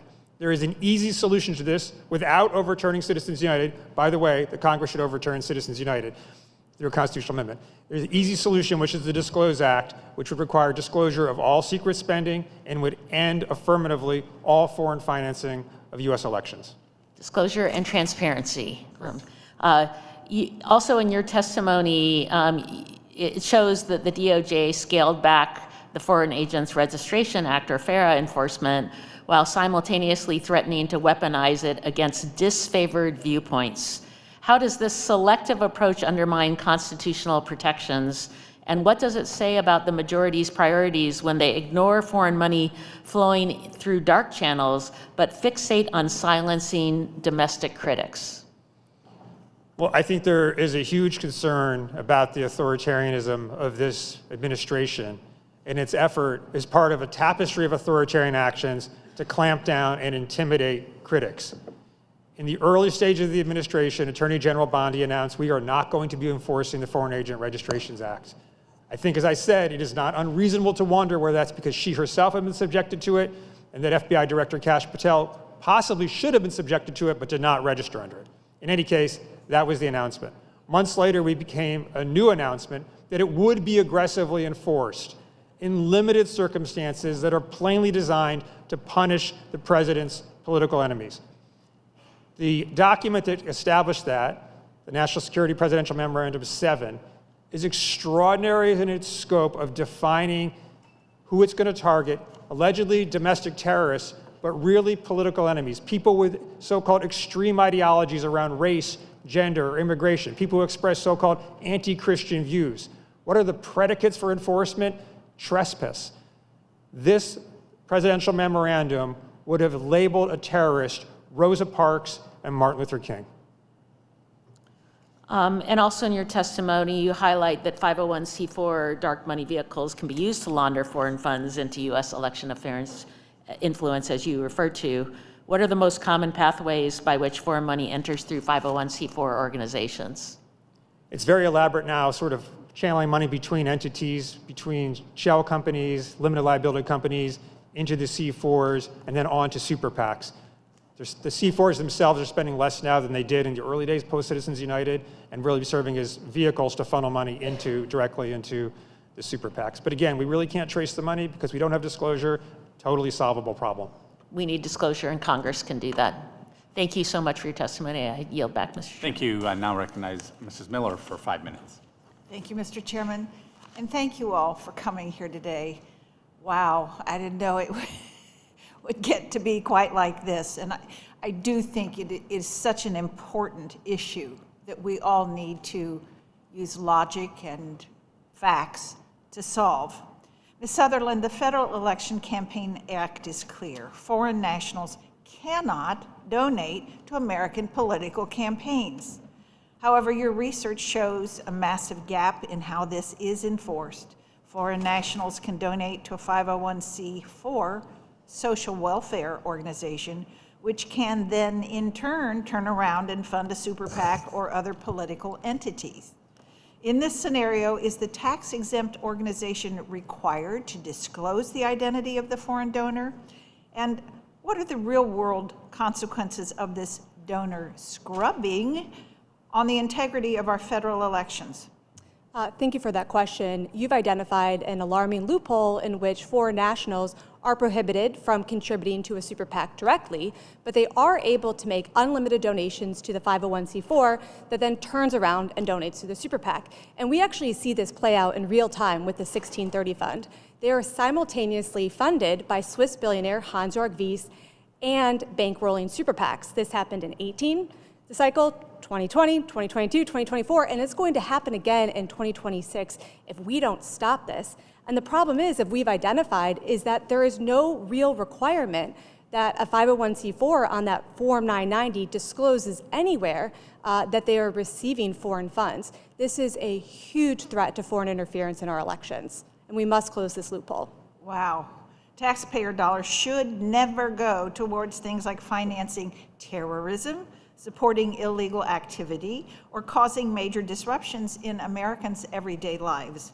Reporting that suggests that some taxpayers are donating to a charitable organization in good faith, only to find out later that that money may have ended up in the hands of designated terrorist organizations. I think that's terrible. To hear that a tax-exempt organization that helped fund one of these groups is still active in America today is even worse.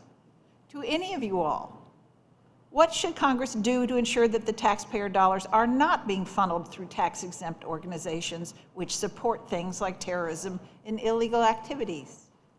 I got 2 minutes. Well, I think transparency is key. I think some of my colleagues here mentioned revising the 990, modernizing the 990. I also think that technology lends a hand. I know there's a lot of talk about this being a partisan hearing.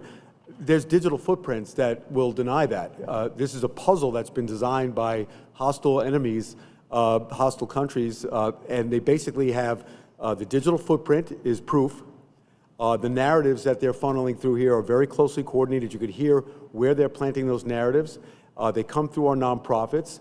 So it's not just the money. You take the digital footprint aside that. So to give an example of just how non-political this is, coming off a weekend of football, if you found out that a hostile foreign regime was trying to convince Americans not to talk about Tom Brady as the best of all, the greatest of all time, but instead was highlighting another sports star in another sport, popular in another country, that would immediately feel wrong to all of us.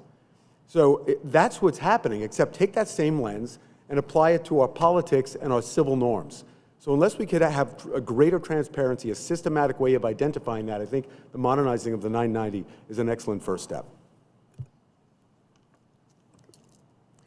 I can also add, that's a great question. I think that we can always strengthen the penalties on the front end for the bad actors to deter the behavior from ever happening. As you said, it's horrible that tax dollars and charitable dollars end up financing terrorism, and that's often through the use of fiscal sponsorships. If we strengthen the penalties, that can be financial penalties, that can be civil liability penalties, criminal penalties for the bad actors, it will deter them from even funneling that money to the wrong group in the first place. Thank you. Go ahead. I would tend to agree with the co-panelists have said. I used to ask my clients, do you look good in dark green or bright orange? And they look at me and I say, those are the colors you'll wear when you go to prison when you do things wrong. So I think strengthening the penalties where a nonprofit is knowingly using money in an improper way, I think needs to be looked at very seriously. And again, this is, I'm not saying all nonprofits are doing that knowingly, but I think there needs to be a revisit of the penalties, both civil and criminal, in those situations. Should I yield back? Yes, please. Okay, sorry. I yield back. Thank you. And now recognize Ms. Chu for 5 minutes. Mr. Weissman, you highlighted in your testimony that in order to actually address improper influence in our elections and politics, this committee should be focused on closing the loopholes that allow dark money to flow through 501c4 organizations. One of those loopholes allows wealthy donors holding appreciated assets like corporate stock to donate that property to a 501c4 without paying capital gains tax. And in fact, in 2022, billionaire conservative donor Barry Seed transferred $1.6 billion in stock to Marble Freedom Trust, a right-wing 501c4 organization. This was the largest political advocacy donation in U.S. history, and it was totally tax-free for Seed, who avoided paying around $400 million in tax liability due to this loophole. And this kind of dark money influence is only growing. The 2024 federal election cycle saw $1.9 billion in dark money spending, nearly double the amount from the previous cycle. Groups like Building America's Future have used these structures to fund political messaging campaigns, and major donors, including Elon Musk, have helped bankroll such organizations. If donors in that position choose to contribute appreciated assets, they can do so anonymously and tax-free. And that's why I will be reintroducing my End Tax Breaks for Dark Money Act with Senator White House, which would apply the same tax treatment to donations of appreciated property made to 501c4, 501c5s, and 501c6 organizations as already applies to donations to 527 political organizations. So, Mr. Weissman, from your perspective, how do these tax and disclosure loopholes combine to expand the risk of secret and also foreign influences in our elections? And what are the risks if Congress fails to disclose them? Well, thank you. We very much support the initiative and the bill that you will be reintroducing. As you describe, it effectively makes donations to 501c4s tax deductible wrongly and in contravention of the purpose of the tax code. So you are indeed closing a loophole that it should be a common sense matter. I think everyone should agree on that. More broadly is this issue that we've been discussing of secret donations to 501c4s. There is a balance that needs to be struck about legitimate privacy interests of of donors to tax-exempt organizations. But when you enter the electoral space, the balance tips clearly in the need for public disclosure of those donations and the source of those donations. And the answer to this, and perhaps my colleagues agree, because I agree exactly with how Ms. Sutherland just described it, exactly with how Ms. Miller described it, the answer is the Disclose Act, which would require robust disclosure and would affirmatively end foreign donations that funnel into our elections. Thank you for that. Mr. Weissman, Democrats successfully secured $80 billion in historic funding to strengthen IRS enforcement, but since then, Republicans have since clawed back over half of that funding and colossally slashing the IRS workforce. And in fact, the Trump administration slashed the very division tasked with overseeing the tax-exempt status of nonprofits by 25%. So it has been maintained that these cuts did not affect the criminal investigation portion of that division. But is that true? And how do these cuts affect IRS's ability to look at millionaires and billionaires who can cheat our tax system while everyday Americans wait hours to spend to just speak to a live human being?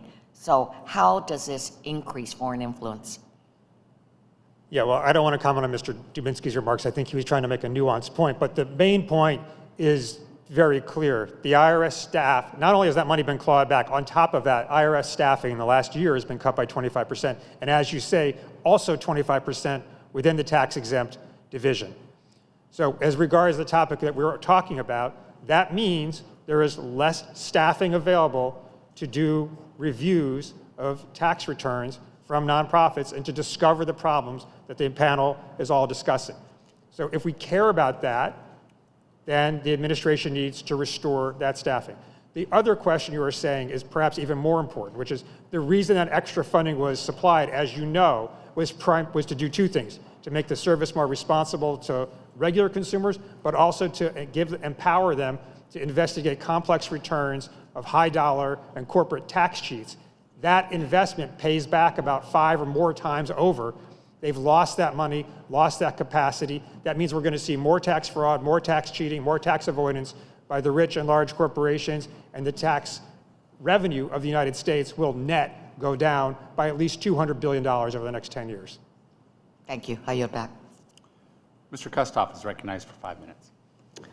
Thank you, Mr. Chairman, and thank you to the witnesses for appearing today. I do want to recognize Chairman Jason Smith, who has really led on this important issue. Since 2023, this committee has worked to not only understand, but also address the improper influence and abuse within the United States tax-exempt sector.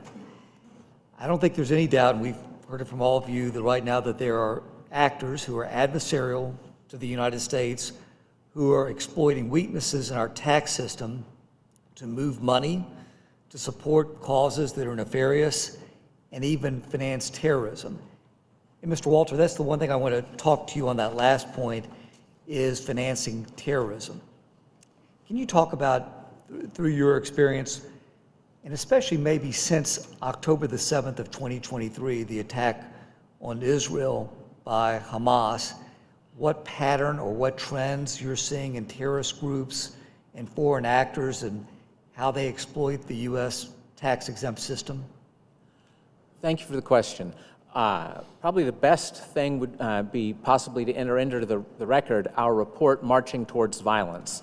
And the highlight of that report is that we identified approximately 150 groups that were endorsing or supporting Hamas's terrorism in a variety of ways, and often, of course, encouraging domestic terrorism, as we've seen in this state, in this very capital at Union Station when there was a riot, for instance.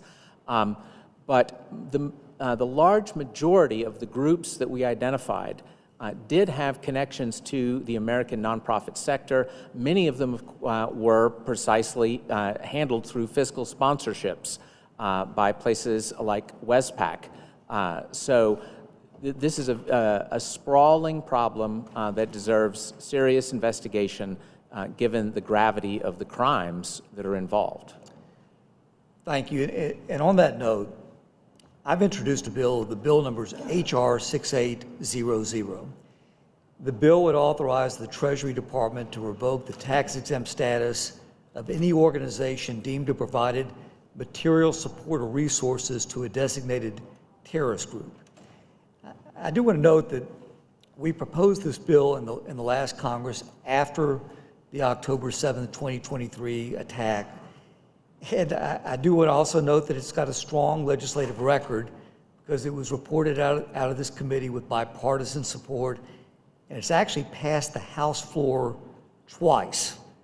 To me, that reflects the broad recognition not only of the threat, but also the importance of protecting Americans from this foreign influence. Can I ask you your opinion, if you've had a chance to look at this bill, H.R. 6800, and whether it would be effective in preventing these groups from channeling funds to terrorist groups?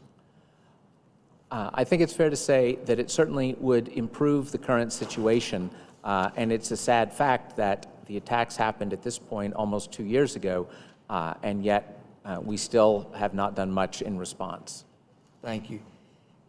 Let me ask you, are there any additional measures right now that you think Congress could consider to combat this type of abuse?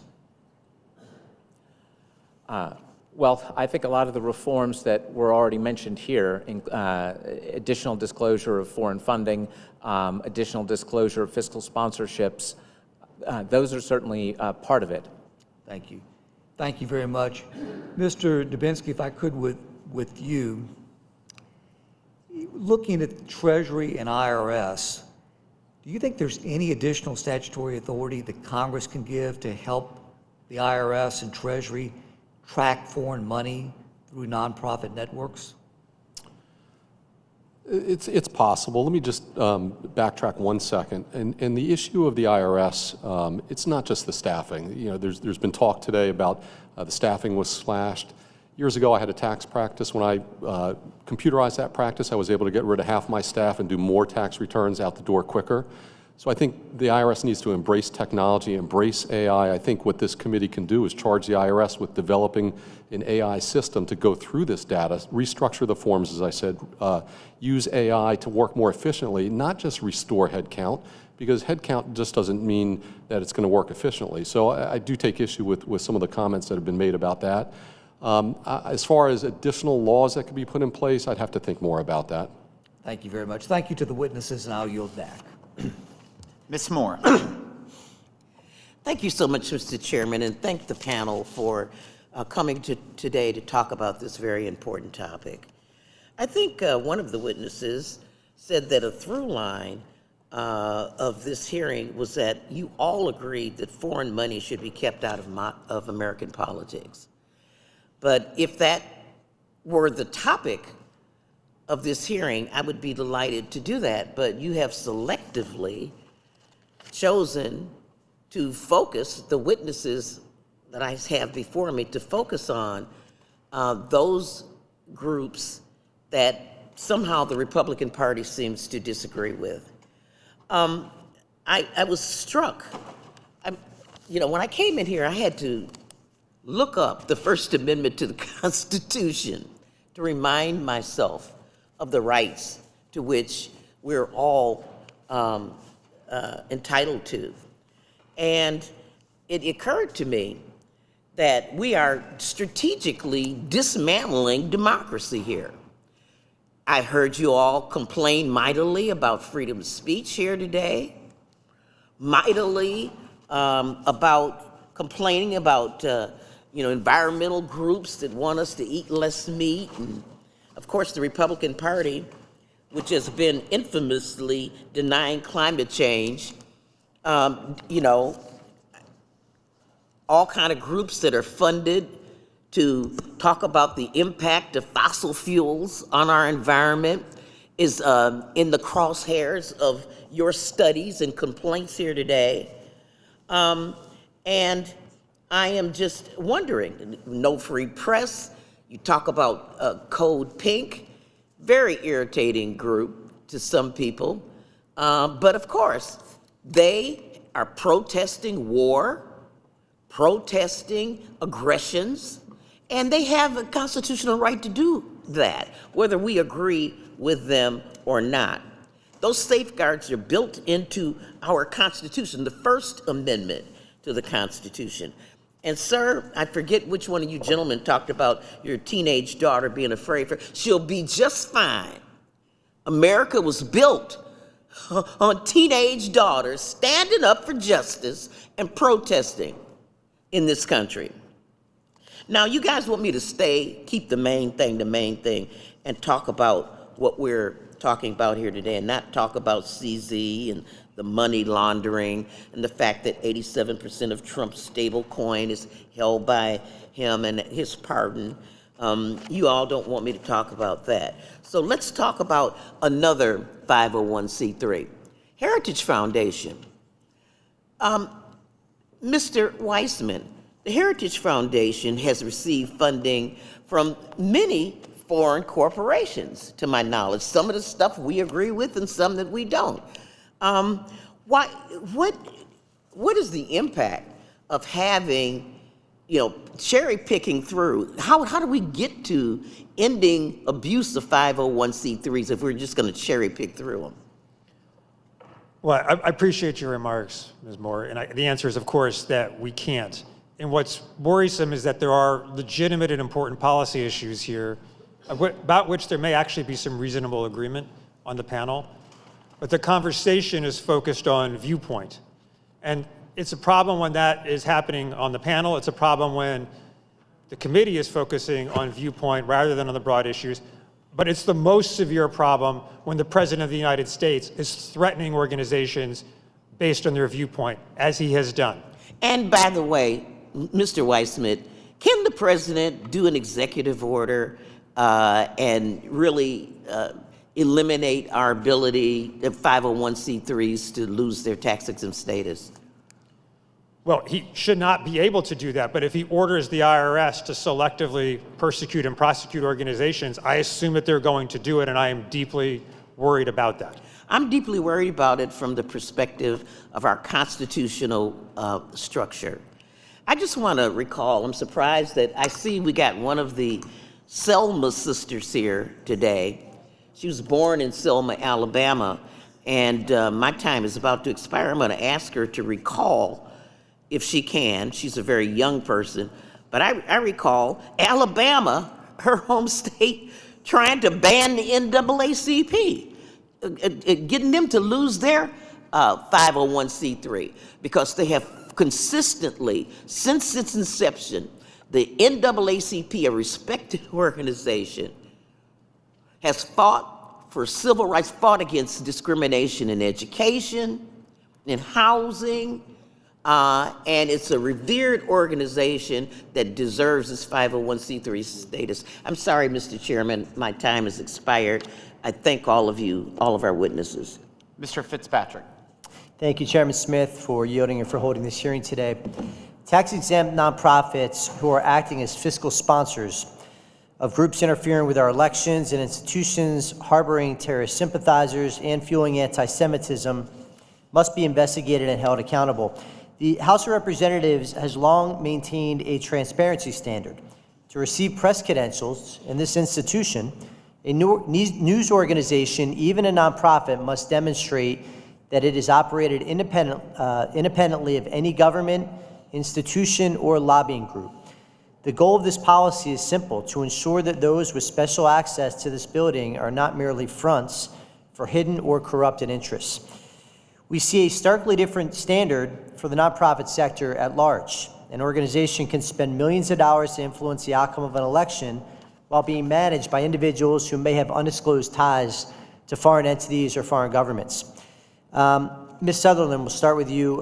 First, your perspective of why the House would recognize that undisclosed funding is a vehicle for hidden influence when it comes to journalists and credentialing journalists, but yet we ignore that same risk when it comes to nonprofits who are engaged in political advocacy. And second, should the anti-front group logic be the baseline for how the IRS vets the operational independence of all tax-exempt organizations? Thank you for that question. I think the theme here is that we all agree that there can be more transparency when it comes to foreign donations. And you make a great point as far as we want to make sure that our press corps is not a hidden front group for malign foreign interference. We want to make sure that someone with the press credentials is not just serving the mouthpiece of the CCP. And I think the same can be said for our nonprofit sector. We want to make sure that our nonprofits are not merely front groups for foreign governments, foreign charities, and foreign nationals. I think at a minimum, that would certainly be a violation of FARA, but I think we can go further as we've identified some really good solutions to prevent foreign donations ending up in the advocacy sector.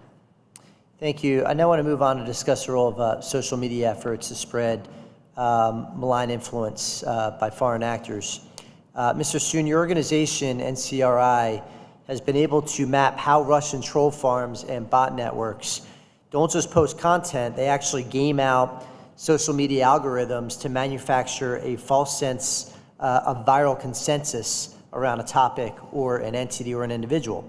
Your research notes that for a foreign narrative to take root, it often requires a bridge into domestic institutions.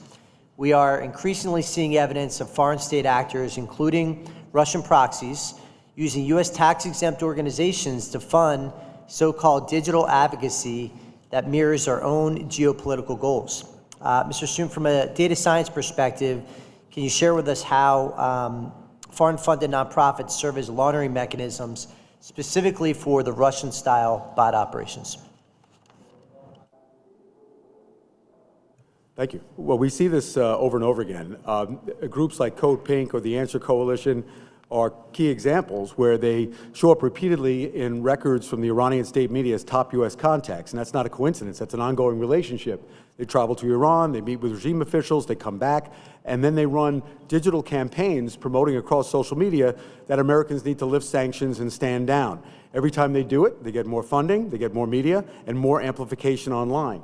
And that was my point earlier about not needing spies anymore. This is being done in the open using our own systems.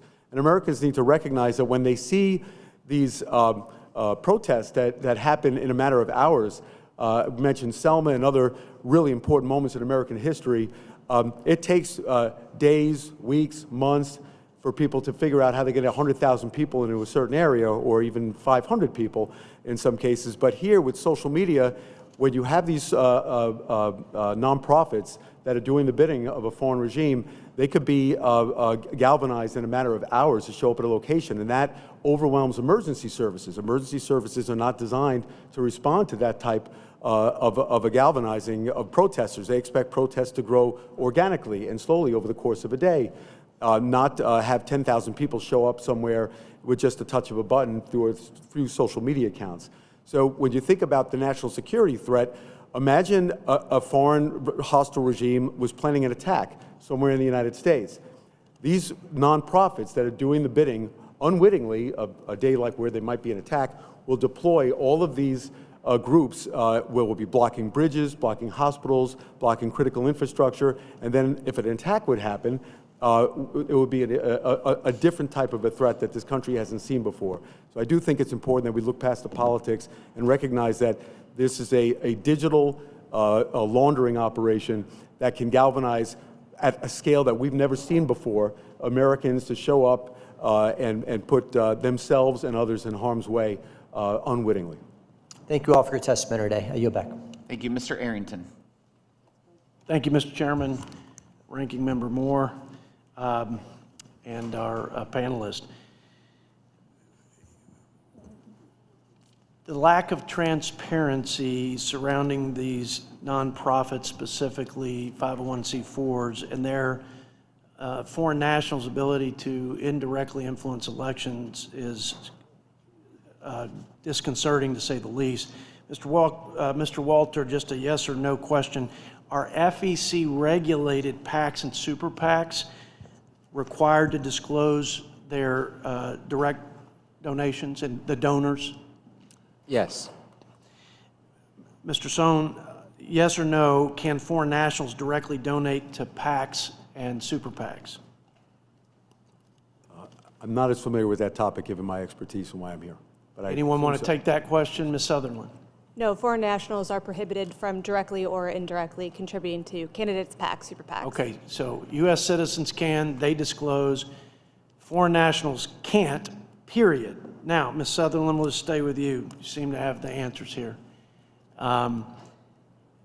Yes or no, are foreign nationals able to donate to 501c3s and 501c4s? Yes. And so let me ask everybody this question. Is this a loophole when a 501c4 can take the money from a foreign national? U.S. citizens have the right to exercise freedom of speech and association, but they disclose it in the light of day. And then we leave the back door open for foreign nationals. This isn't a partisan issue. I don't care what the cause is, but they're able to influence political causes and candidates in the dark of night. Am I reading that right? I'd call that a loophole. How would you describe that? No, that's absolutely correct. And what we have here is that it comes down to how we define elections. Foreign nationals are prohibited from directly or indirectly influencing our elections. That means candidates, PACs, super PACs, and participating in your campaign's decision-making process. But all those other electoral tools that matter up to and including on election day, the issue advocacy campaigns, the nonpartisan GOTV voter registration, because those are not technically elections, a foreign national can finance them. So the solution isn't to change the definition of what is and is not as an election, but to expand the prohibition of what can and cannot be financed with foreign dollars. Because what we have here is that if there's a television advertisement that's not saying vote yes, vote no, can't use foreign dollars for that. But if you're saying that look how great Senator so-and-so did on this bill, call him and tell him a good job, that issue advocacy television advertisement can and is being paid for with foreign dollars. Mr. Weissman, do you agree with that? That there's a loophole and that there's some details where I disagree with. Okay. But with what you said, I 100% do agree. I think you're exactly right. And the solution to that is the Disclosure Act. And the only thing I would amend your comment, it is most serious for sure with foreign nationals coming in. It is not true that all Americans are disclosing their money. Most of the secret spending by far is coming from Americans who are not disclosing and using these vehicles also. And I don't like that either, so maybe we are in agreement. Here we are, Democrat witness, Republican from West Texas, in complete agreement on that. Complete agreement. I mean, we all have to be there on transparency. We just have to. And there's more work you're saying on the U.S. citizen side, but we all agree on this backdoor foreign national influence. I think look, when we have this sweet spot and we're coalescing as a body, both Republican and Democrat, we ought to act and execute with urgency. Ms. Gwen Moore is a good friend, happens to be a Democrat, and she's shaking her head up and down. Do you want to comment my remaining 40 seconds? Thank you, Mr. Arrington. And again, I just want to reiterate the through line is that none of us want to see foreign influence, particularly in our elections. And we're going to be monitoring contributions to 501c3s and C4s It ought to be, number one, we ought not hobble the IRS in its duty to do that by cutting out, 25% of their workforce that examines tax-exempt things. Should I yield back? Yes, but my time's expired. Mr. Chairman, thank you for your leadership on this. I look forward to fixing this gaping hole. Thank you. Ms. Sewell. Thank you, Mr. Chairman. I'd like to thank our witnesses for testifying today. As the ranking member of the Oversight Subcommittee, I agree that foreign influence in our democracy requires aggressive oversight. Unfortunately, Republicans have chosen to use this hearing to go after nonprofit organizations that don't support President Trump's radical agenda. Meanwhile, this committee has done nothing to address the many cases of foreign national illegal funding millions of dollars into GOP super PACs and far-right think tanks like the Heritage Foundation. As we are here today talking about nonprofit organizations, President Trump is continuing to operate the most corrupt White House in our nation's history. My constituents in Alabama continue to face an affordability crisis due to Trump's inflation. Meanwhile, the Trump family has made almost $4 billion in the last year by leveraging the power of the presidency to enrich themselves. My question to my Republican colleagues is this: why have we done nothing on a hearing of Trump's personal profit from overseas licensing agreements? We know that Trump put tariffs on Vietnam and then conveniently reduced those tariffs when Vietnamese officials fast-tracked approval of a new Trump golf course outside of Hanoi. Where was the oversight? Why have we not had a hearing on President Trump's deal to accept a $400 million jet from Qatar, which he is trying to keep once he's out of office? Why is this committee not providing oversight over Trump's crypto dealings?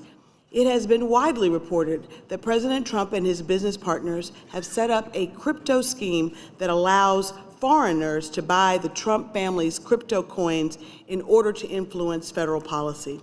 For example, Reuters reported last summer that a United Arab Emirates investment firm announced a $2 billion investment in Trump's cryptocurrency. 2 weeks later, the White House magically gave the UAE access to hundreds of thousands of the most advanced computer chips.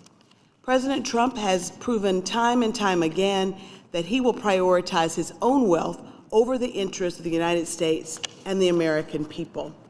Mr. Weissman, in your testimony, you talked about President Trump's foreign dealings. Whether or not Trump's actions violate the Constitution's Emoluments Clause, they absolutely violate the spirit of the Constitution.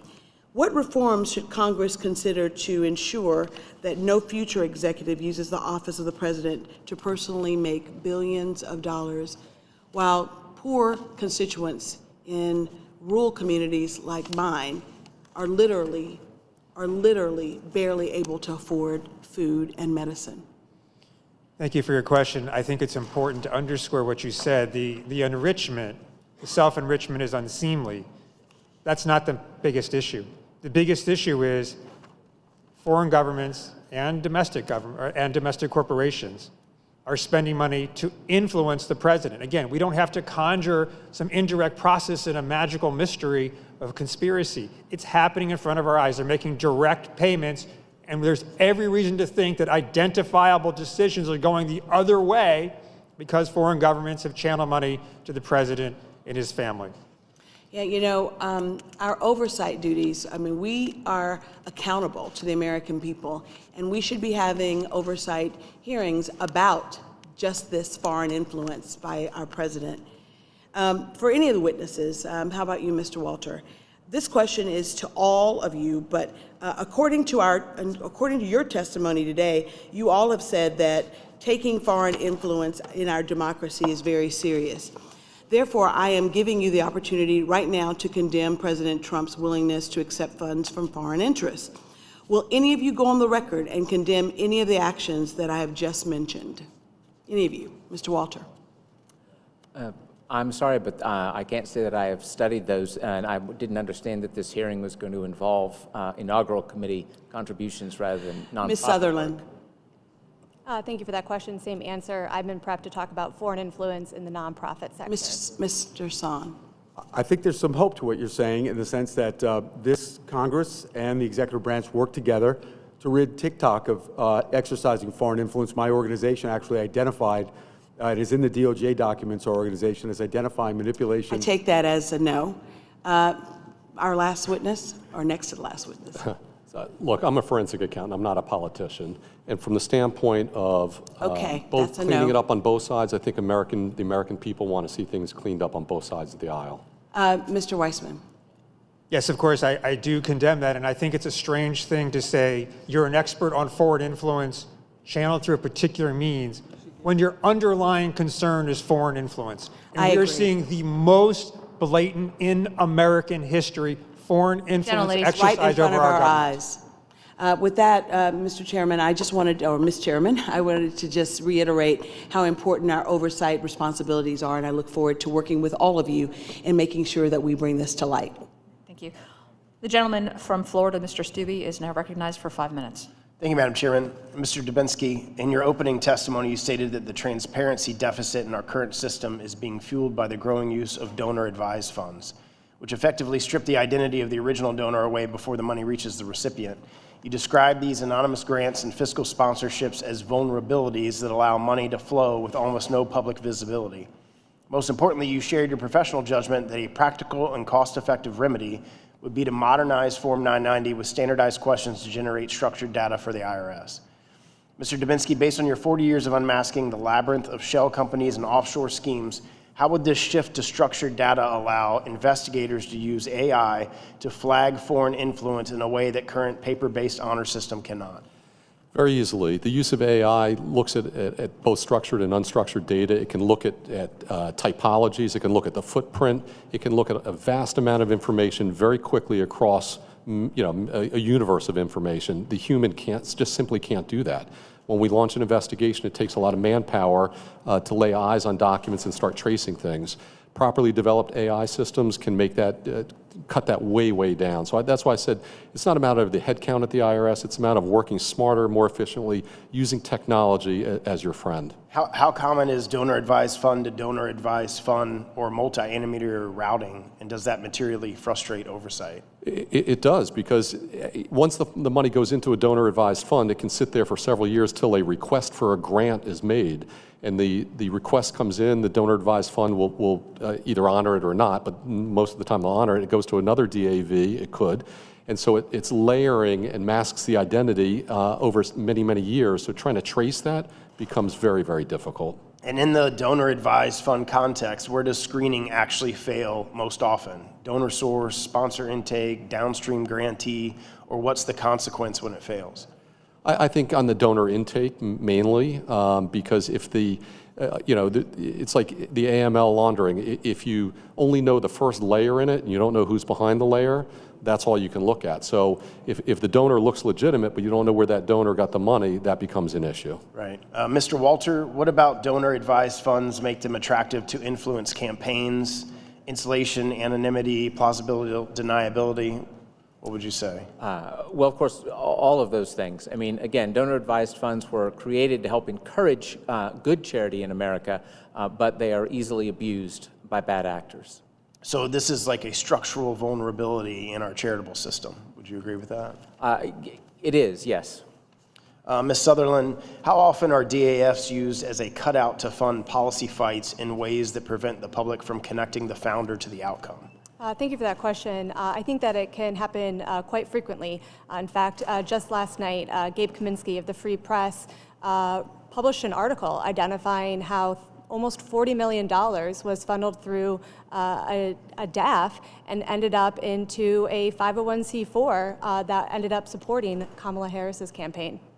Do you see donors loading money into DAFs in election years for deductions, then deploying grants later to avoid scrutiny and timing accountability? I'm unable to speak to the specifics of the money moving in, moving out, but we are able to identify that DAFs can be conduits for foreign influence. Rockefeller Philanthropy Advisors, a large donor-advised fund, does receive hundreds of millions of dollars in foreign funds. If Congress increases inflows to DAFs without fixing the guardrails, aren't we just expanding the size of the black box? Certainly, but I will caution that when we discuss donor-advised funds, that we must do it narrowly to maintain the privacy protections of donors who are rightfully using those wonderful charitable vehicles. Unfortunately, through the theme of this hearing, we are hearing that too many foreign bad actors are co-opting our charitable sector. So what guardrails do you think we should do first? I think certainly taking a look at the flow of foreign dollars into DAFs, as Mr. Dubinsky pointed out, it definitely gets shuffled around and comes out the other side. Foreign money flowing into any nonprofit sector that ends up in advocacy should be Congress's first step to fix. Thank you. I yield back. I now recognize the gentleman from Pennsylvania, Congressman Smucker, for 5 minutes. Thank you, Madam Chair. Thank you for holding this hearing. Mr. Walter, I'd like to talk briefly about the fiscal sponsorship structures, which I think you mentioned in your testimony. And there was a recent Wall Street Journal op-ed by Tao Fortgang of the Manhattan Institute that I think explained very well how the structure works and how it's in some cases allowed bad actors to raise money through tax-deductible donations.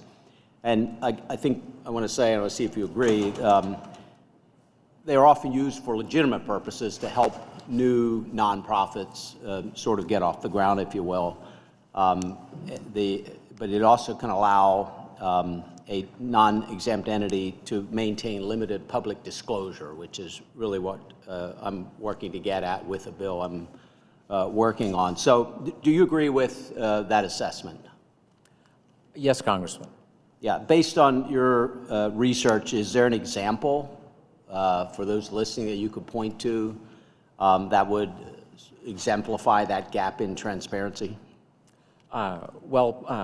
One of the most egregious examples of the abuse here would be a fiscal sponsor that was helping Samadoun, which is tied to terrorism. I believe it was the Biden administration as Treasury Department that designated them in that way. Thank you. Are nonprofits currently required to disclose fiscal sponsorship activity on their annual tax returns? I think I would call it best practices. So it sometimes happens, but it is not required by anything. Yeah, my understanding is it's not required, but as you said, they can choose.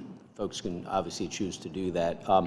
So as we're considering reforms to the Form 990, the tax form, what basic information would you suggest would help the public better understand how tax-deductible donations flow through these arrangements? Do you have any ideas? Certainly. The one simple thing would be requiring that sponsored projects be named on the 990. Perhaps the basic budget of revenues, expenses, assets. You certainly could also designate a person as the principal officer for the fiscally sponsored project. The dates of when the sponsorship began, when it ended, yes or no to whether it received foreign funding, and yes or no to whether the fiscally sponsored project applied for its own independent tax-exempt status. Yeah, all great suggestions. It's all about the transparency so that anyone reading that could understand the arrangement where those dollars are going. So thank you. Your testimony makes clear that if an organization offers donors a charitable tax deduction, it should expect to face the equivalent level of accountability. So we're going to continue to work on this legislation. We hope to be able to introduce this and then have it pass out of the committee and hopefully get passed into law. I think it would we want to ensure that we protect legitimate charitable work, but also close the door to potential abuse. So thank you. Thank you, Mr. Chairman. I yield back. Madam Chairman, I yield back. Thank you very much. The chair now recognizes Mr. Byer from the great state of Virginia for 5 minutes. Madam Chair, thank you very much, and Ranking Member Horsford, I appreciate this. Let me first just ask a rhetorical question and quote Ms. Sutherland, who said, "News networks should not be propaganda machines." I totally agree, but from the Democratic left, I wonder if that would include Sinclair Broadcasting or Barry Weitz's CBS. That's a rhetorical question. I don't need an answer. I'd like to quote Scott Walter. Mr. Walter, you said, "We possess near universal agreement that foreigners and foreign money should not meddle in our politics. To ignore this overwhelming Democratic consensus against foreign meddling is to suppress our democracy." I heartily agree with you. And I think there's a lot to learn from this. And for example, 990 reform, I'd love to be participating in that. We don't want foreigners affecting our elections. But I think I want you to share my horror at the amount of dark money that poured into 7 battleground states at the end. Billions of dollars. We have no idea where it came from. I can't determine where it came from. Or I think it's the nth hypocrisy to be concerned about complaining about American nonprofits without addressing the unbelievable corruption of this Trump administration, sparked by a president who seemingly put a for sale sign out the White House. So any foreign country individual with business for the U.S. government, you can buy billions of dollars with the president's cryptocurrency in exchange for access to advanced American AI chips. You can strike deals with the Trump organization to develop hotels, casinos, golf clubs in exchange for advanced military aircraft or relief from U.S. tariffs. You can get $2 billion into Jared's investment fund in return for other favors. People have mentioned the jets over and over again. The degree to which this president has enriched himself and his family at the American people's expense, and open the door for wealthy foreigners to influence U.S. policy directly. You complain about the people investing in the Sierra Club or the League of Conservation Voters or the Center for Biological Diversity. They just skip it. They go right to the policy itself. They don't skip the elections. The only thing that's concerning about the rank corruption, though, is my Republican friends, whom I admire and like, who've been, where are you? Why have you been completely silent about the sale of our government to foreign officials?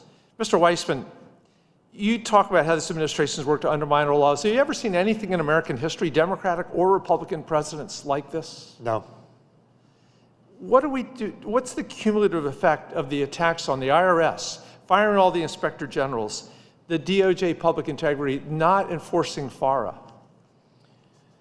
The overall effect is that the government is putting its hands up. We're not going to enforce the rules against foreign influence. Full stop. Except not full stop, because there's one exception. We'll use those rules weaponized against our political enemies. We're getting the worst of both worlds. And that's the thing that really concerns me, too. I would love to work with my Republican friends on dialing down on the many apparent abuses that come from the majority's witnesses. But I think we can only do it hand in hand with the abrupt, the obvious corruption that's coming with right on top. And we sort of normalize with the American people that this is what we expect. You know, $100 million here or $2 million there. Mr. Weissman, how long will it take to rebuild this infrastructure? And what will we do about the desensitization of the American public to these kinds of cash flows? We're going to need to rebuild very quickly. It is going to be a monumental challenge. The IRS is a good example, maybe one of the easier ones to do, but the widespread destruction of the government, obviously it's going to take a lot to convince people to come back in when they no longer think that the job is safe and secure. But the point you make about the values perhaps is even more difficult. There is a worry that we are sliding into a view where Americans just have no trust in the government no matter what. Assume everybody is a crook and don't care. That is a ticket to authoritarianism. If people give up because everybody's a crook, well, then the authoritarians get control. Massive challenge facing our nation going forward. Yeah, thank you. We continue to try to fight to get a bill here that would prohibit members of Congress from trading stocks. I don't think hardly anybody here would ever use inside information. There'd be a handful of things, but more importantly is that we be the role models. We be above suspicion. People don't think we will use our office for our personal gain. When we see it on such a broad scale, it's very discouraging. And with that, Mr. Chairman, I yield back. Madam Chair. I now recognize Ms. Tinney from the great state of New York. Thank you, Madam Chair. And I want to say thank you to the witnesses for being here to talk about the issue of the day, which is the growing issue that is concerning our nation's adversaries seeking malign influence into our public discourse through tax-exempt nonprofit organizations, opaque nonprofit structures, and fiscal sponsorships, which enable foreign adversaries to obtain dark influence on the unwitting public in most cases and our election systems, while evading IRS disclosure, oversight, and public accountability. And as Mr. Scott Walter from the Capital Research Center said, the line between philanthropy and politics has been obliterated. So thank you for that great line in your testimony today. In recent years, we've witnessed a sharp escalation of anti-Semitic incidents on American campuses, including harassment, intimidation, disruption, and rhetoric that increasingly justifies or glorifies violence against our Jewish students. These incidents are not isolated. They're all over upstate New York in my district where I live. And they're coordinated, they're networked, they're well-funded, and we lack the enforcement rules necessary to know who's really behind these. It's also been exposed that these groups seek to disrupt and influence our election systems by proposing ballot initiatives at local and state levels using these nonprofits as cover within the United States. Elections are the cornerstone of our constitutional republic. I established the Election Integrity Caucus to promote transparency, which we need to have here, and accountability, and we thank all the witnesses for talking about this. But it seems that whenever we attempt to bring transparency to these issues, whether it's election integrity or the funding of campus hate, or our colleagues across the aisle always pivot to the partisan politics and the theatrics of lawfare rather than working on a bipartisan basis, though I saw a little breakthrough today with Mr. Arrington. But we do have credible, data-driven research that shows that campuses receiving non-transparent funding experience higher levels of anti-Semitic incidents and suppression of speech, which was documented recently by our colleagues on the House Education and Workforce Committee in their October 2024 report. When many flows are hidden, we cannot rule out foreign influence, and that's where we want to get to, especially when messaging, timing, and tactics are coordinated across campuses. This isn't a question of protected speech. It's a question of who is financing and coordinating this activity under the protection of U.S. law and whether existing IRS rules and campus oversight are adequate to counter malign influence orchestrated by our nation's enemies against Jewish students and others. As an example, and I want to address this, my first question I want to address to Mr. Walter, but I just want to give an example. In my home state, a 501c3 called Westchester Peace Action Committee Foundation functions as a fiscal sponsor for multiple activist groups operating on college campuses that individually, it's known as Westpac, by the way, that individually lack nonprofit status, lack independent financial reporting, and are not subject to meaningful transparency requirements. Through fiscal sponsorship, Westpac enables anonymous, tax-deductible donations to flow to organizations that engage in campus agitation, political pressure campaigns, and rhetoric that many universities themselves describe as destabilizing or threatening towards their students and faculty. For Mr. Walter, I just want to ask you, in your dark money ecosystem, in your testimony, the dark money ecosystem highlights a disturbing trend where nonprofits essentially lend out to their tax-exempt organizations. Can you explain to me a little bit about what we can do to solve this issue with Westpac? I only have a minute left, but you have been a leader on this with your organization. Tell us how we can do this legislatively to correct this. And I think you mentioned a few ideas, but I'd like to hear them. Well, as I said, the Westpac operates by fiscal sponsorships, and the groups that you're complaining about rightly are fiscally sponsored projects. So at a bare minimum, more transparency about fiscal sponsorship would be valuable, and it's not currently in the law. I will say that the more you and this committee do to expose what's going on here, shame sometimes works. At least one of the worst groups at Westpac, I believe, has left them as a fiscal sponsor. Now, they just found another fiscal sponsor, but shame did something. Yeah, and also, obviously, you've been pivotal in exposing the whole Zuckerbucks phenomenon that we talked about in the past with election integrity. You've testified that and extensively on our End Zuckerbucks Act, which seeks to restore election integrity by banning the private takeover of public democratic process. Would you think this same type of 990 disclosure you just discussed with the Samadoon would actually help with businesses or operations like Westpac? It would certainly make be some help, yes. Thank you. My time has expired. I yield back. Thank you. Thank you. I now recognize Ms. Fishbach from the great state of Minnesota for 5 minutes. Thank you, Madam Chair. And Mr. Walter, we're not going to leave that topic because I appreciate that Ms. Tenney brought it up. And I was just kind of, and first I would just ask, was there anything you didn't get to say that you wanted to respond to Ms. Tenney with? Because, you know, we are challenged by the clock sometimes, so I just wanted to make sure. I appreciate that, but no, thank you. Okay, all right. And, well, I was kind of, as she was talking, I was thinking of the, who's ultimately responsible? I mean, as this kind of this lending thing is going on, if they're engaging in prohibited political activity or they are receiving some kind of illegal funds, who ultimately is responsible, or is it just kind of glossed over? Well, I believe in law, all the parties would be, you know, both the sponsor and the sponsorees are all going to share the legal responsibility for what's going on. I'm confident that lots of the sponsors would try to pretend, oh, what do we know, and the rest. And in fact, they may not have known very clearly, but there's a lot, I think, of winks and nods going on like, oh, I don't know what you guys may be doing at the college campus next week. Okay.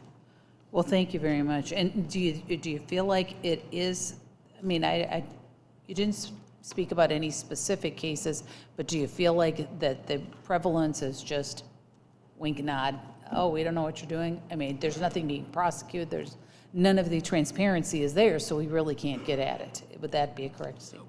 Well, the part of the trouble is that if you were trying to do something criminally, you would have to prove all the things required under the criminal law for conspiracy.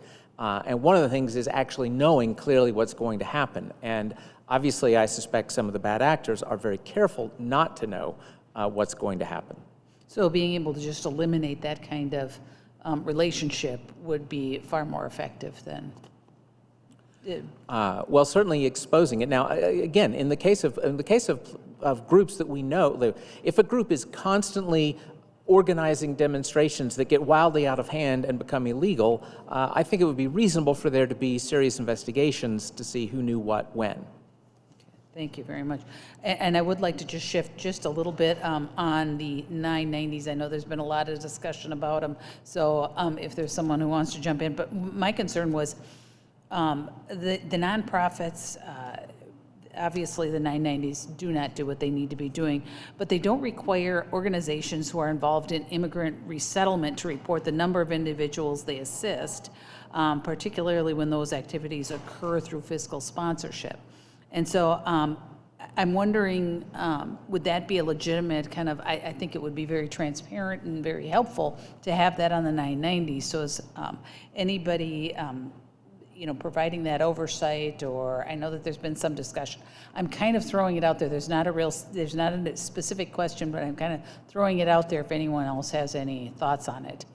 Well, I would just say quickly that the 990 calls for you to give your program accomplishments, requesting more specificity in terms of the numbers of persons served would be reasonable. That certainly appears on many 990s because people want to brag about their numbers.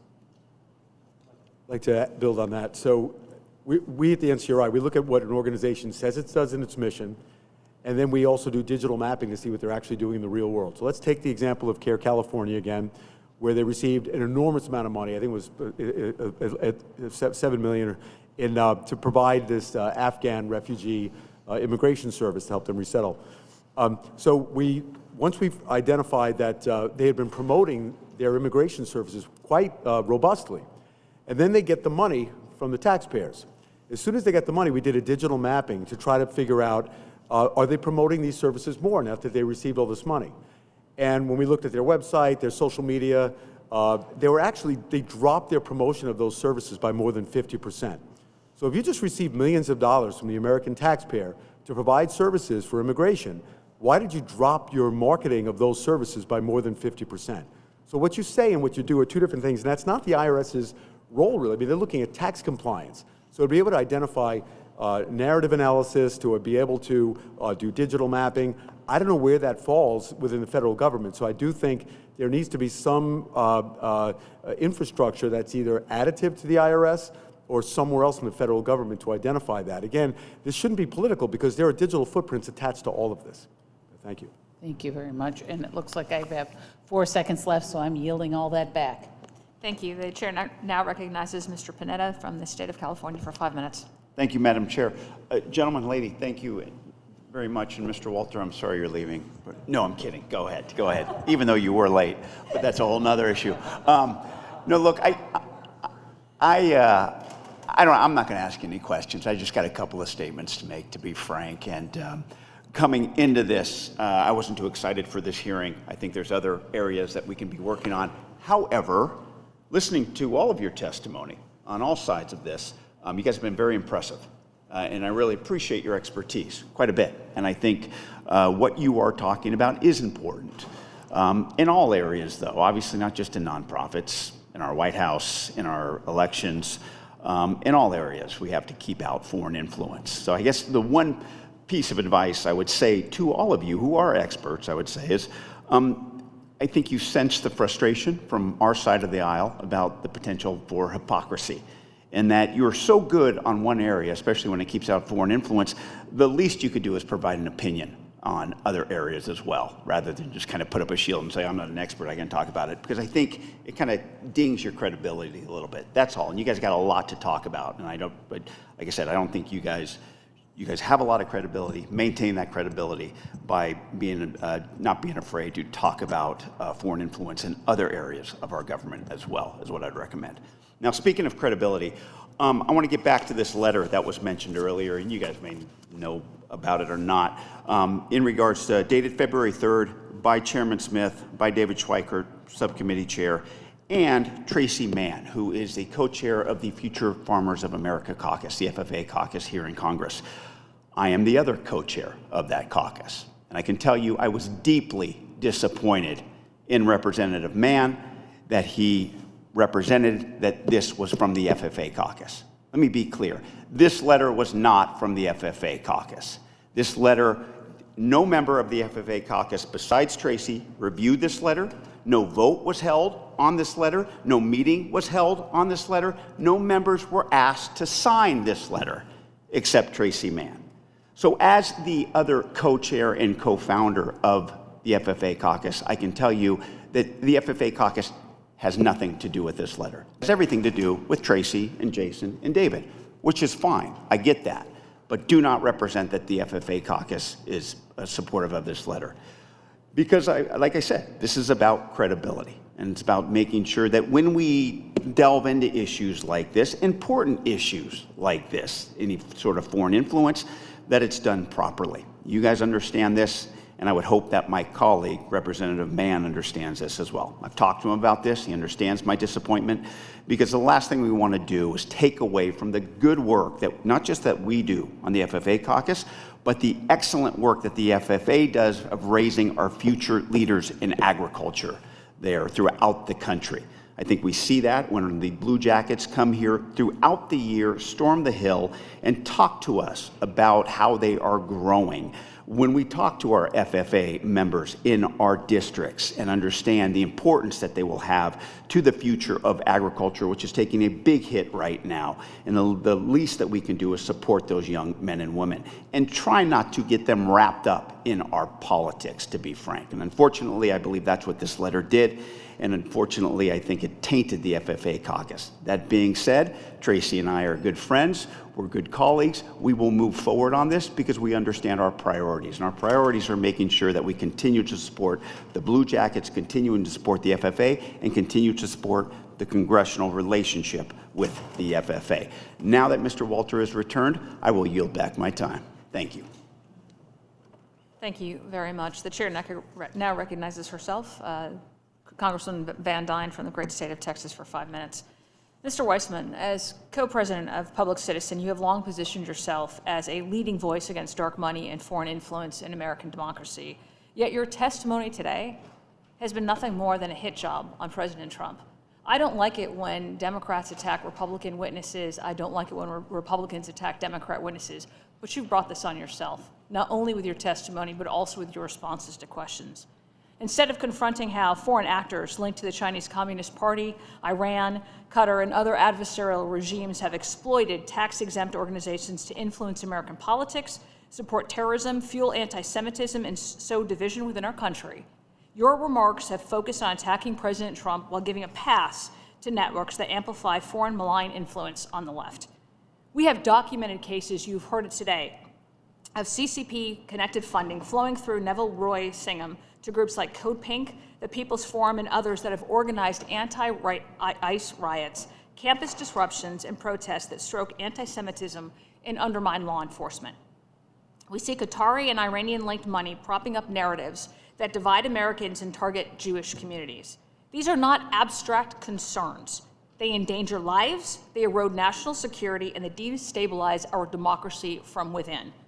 You've described dark money as enabling a corporate oligarchy that rigs the system against ordinary Americans. Yet in the 2024 elections, Democratic-aligned dark money groups outspent Republican ones by nearly double, $1.2 billion versus $664 million.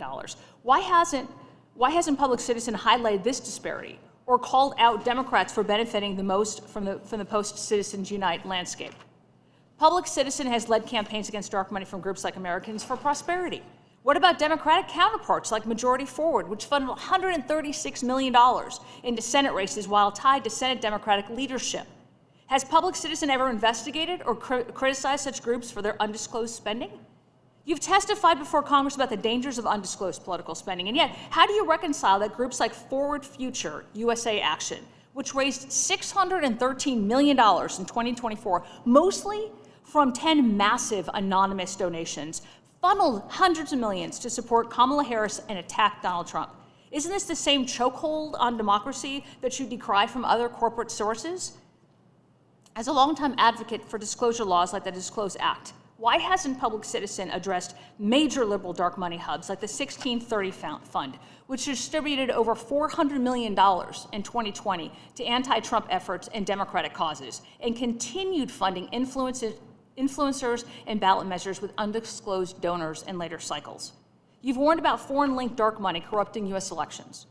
What about examples like a Swiss billionaire who routed over $100 million through the 1630 Fund to Democrat super PACs? Does Public Citizen view this as problematic and only when it benefits conservatives? Groups like Vote Vets Action Fund and the League of Conservation Voters, both dark money entities, have spent tens of millions supporting Democrat candidates. Given your work on veterans and environmental issues, why focus criticism on right-leaning dark money while these progressive groups operate similarly without donor transparency? You've opposed dark money that aids corporate-friendly policies. What about Patriot Majority USA, funded by Democrat consultant with ties to Harry Reid, which has spent millions on elections to help Democrats? Isn't this fighting fire with fire exactly what perpetuates the system that you want to reform? Public Citizen campaigns against billionaire influence in politics, and yet Bill Gates donated $50 million anonymously to Future Forward's dark money arm to support Harris. Why no outcry from your organization about such undisclosed mega donations while they align with progressive causes? You advocate for a constitutional amendment to end dark money entirely. And if that's the goal, why does Public Citizen's work disproportionately target conservative or corporate dark money, while groups like the House Majority Forward pours millions into Democrat races without similar scrutiny from your campaign? Public scrutiny, of which you are co-president, claims to champion transparency and expose dark money and foreign influence, and yet its funding comes from overwhelmingly progressive powerhouses. George Soros' Open Society Foundations, the Ford Foundation, Rockefeller Brothers Fund, Rockefeller Foundation, and others ideologically aligned with the same left-leaning networks that it refuses to scrutinize. This financial dependency appears to drive your glaring double standard. In your testimony, you turned what should have been a serious examination of CCP-linked funding, Qatari money fueling anti-Semitism on campuses, and Iranian-backed networks that are sowing discord into a blatant, one-sided hit job on President Trump. Your testimony was not about protecting democracy from foreign threats. It was about weaponizing a national security hearing to smear the president. And until you and my Democrat colleagues apply the same rigor to your own funding ecosystem and to left-leaning dark money networks, Your calls for reform are pretty much hollow and your credibility compromised. I yield back. Will you permit me to respond, Madam Chair? I now the chair now recognizes Mr. Kerry from the great state of Ohio for 5 minutes. I want to thank the chair, and I want to thank all of our witnesses. Got to see some of the testimony on the screen in the back, but we had a voting issue that we had to take care of in the House Admin Committee. And oddly enough, we had a very similar hearing about some of the same things. So I'm going to do a line of questioning. I'll try to be quick. And through my work on the Committee of House Administration, we have diligently strived to establish a system that actually secures fair elections at state, local, federal levels. And this is obviously something that needed to be addressed through that committee. But along the way there, and Ms. Sutherland, I know it's good to see you again, and we've talked about this before, and I'm going to allow you to talk about this. There was a Hans-Jörg Wess, who is a Swiss billionaire. Again, a Swiss billionaire who funneled millions of dollars through this organization called the 1630 Fund. Now, this 1630 Fund, great catchy name, was to influence a number of ballot initiatives in the state of Ohio. In response, our Ohio Secretary of State, Frank LaRose, alongside the Ohio Republicans in the state, worked to pass legislation that essentially banning all foreign contributions to ballot measure campaigns. So, Ms. Sutherland, along with Ohio, 18 other states have enacted similar laws to prevent foreign nationals and entities from financially contributing to ballot measures and campaigns. Why would you think, why haven't other states pursued legislation to prevent those same contributions that would ultimately undermine elections? Representative Kerry, thank you for those remarks, and good to see you again. Yes, the House Administration Committee has been at the forefront of getting foreign money out of our elections, and I'm very glad that we can continue this conversation today. And thank you so much for bringing up foreign influence and ballot measure campaigns. It is a huge loophole that foreign nationals can't give to candidates, but they can give to these ballot initiative campaigns that are often rewriting the state's constitution, like what almost happened in your home state of Ohio. And in under 2 years, over 10 states have also closed that foreign funding loophole. We are hopeful that by the end of time, all 50 states, and hopefully the federal level, I know Congressman Fitzpatrick is trying to close this loophole on the federal level. To me, it seems bipartisan, common sense, but yet in your home state of Ohio, as you know, every single Democrat in the Ohio legislature voted against banning foreign funding in your state. Now, why they would be on support of foreign influence in Ohio is beyond me, but they took it one step further. Well, and I'm going to jump in here quickly. I think those same people that vote against it probably root for Michigan. Mr. Walter, your organization, Capital Research Center, has documented the, was it Arabella Advisors network role in channeling large sums of money, I'm talking large sums of money, into ballot initiatives on election-related advocacy. So, using Ohio Issue 1 as an example, can you explain how groups like the 1630 Fund operated within the network and the extent to which foreign-sourced wealth, such as funding linked to the Swiss billionaire that I just mentioned, can lawfully influence elections in states like Ohio and elsewhere? Sure. The 1630 Fund operates dozens upon dozens of fiscal sponsorships, and it also directly engages in all kinds of electoral issues, including ballot initiatives. And we should add, of course, ballot initiatives are now seen as one of the best ways to drive your voters to the poll for everything else you want, including getting people elected. And yet our current law allows C3s to do that, and it also allows foreigners like Mr. Weiss to give money to the 1630 Fund. I would add one quick thing to what Caitlin just said, and that is the top Democrat election lawyer, Mark Elias, sued your state of Ohio after you passed a ban on foreign money in these ballot initiatives, which I can only call that shameful. So led by the 1630 Fund, it appears that only a few key, I mean, they really essentially only had a few key far extremists, if you will, very exotic type funders that invest the lion's share into these ballot initiatives. In your opinion, was that the case, and what is the, well, you know what, I only have 10 seconds. Listen, I'm going to submit a lot of my questions to both of you, and for the record, and I will do that. And with that, Mr. Chairman, I yield back and thank the witnesses. Thank you. Mr. Horsford. Thank you, Mr. Chairman. Thank you for hosting this hearing, and I appreciate the opportunity for my colleagues and I and our witnesses to publicly examine the extent to which foreign influence money is running rampant in the United States. Yet what is striking is that too often we avoid the most obvious cause. That is the deliberate choices that have been made by this administration to open the floodgates to foreign money and foreign influence.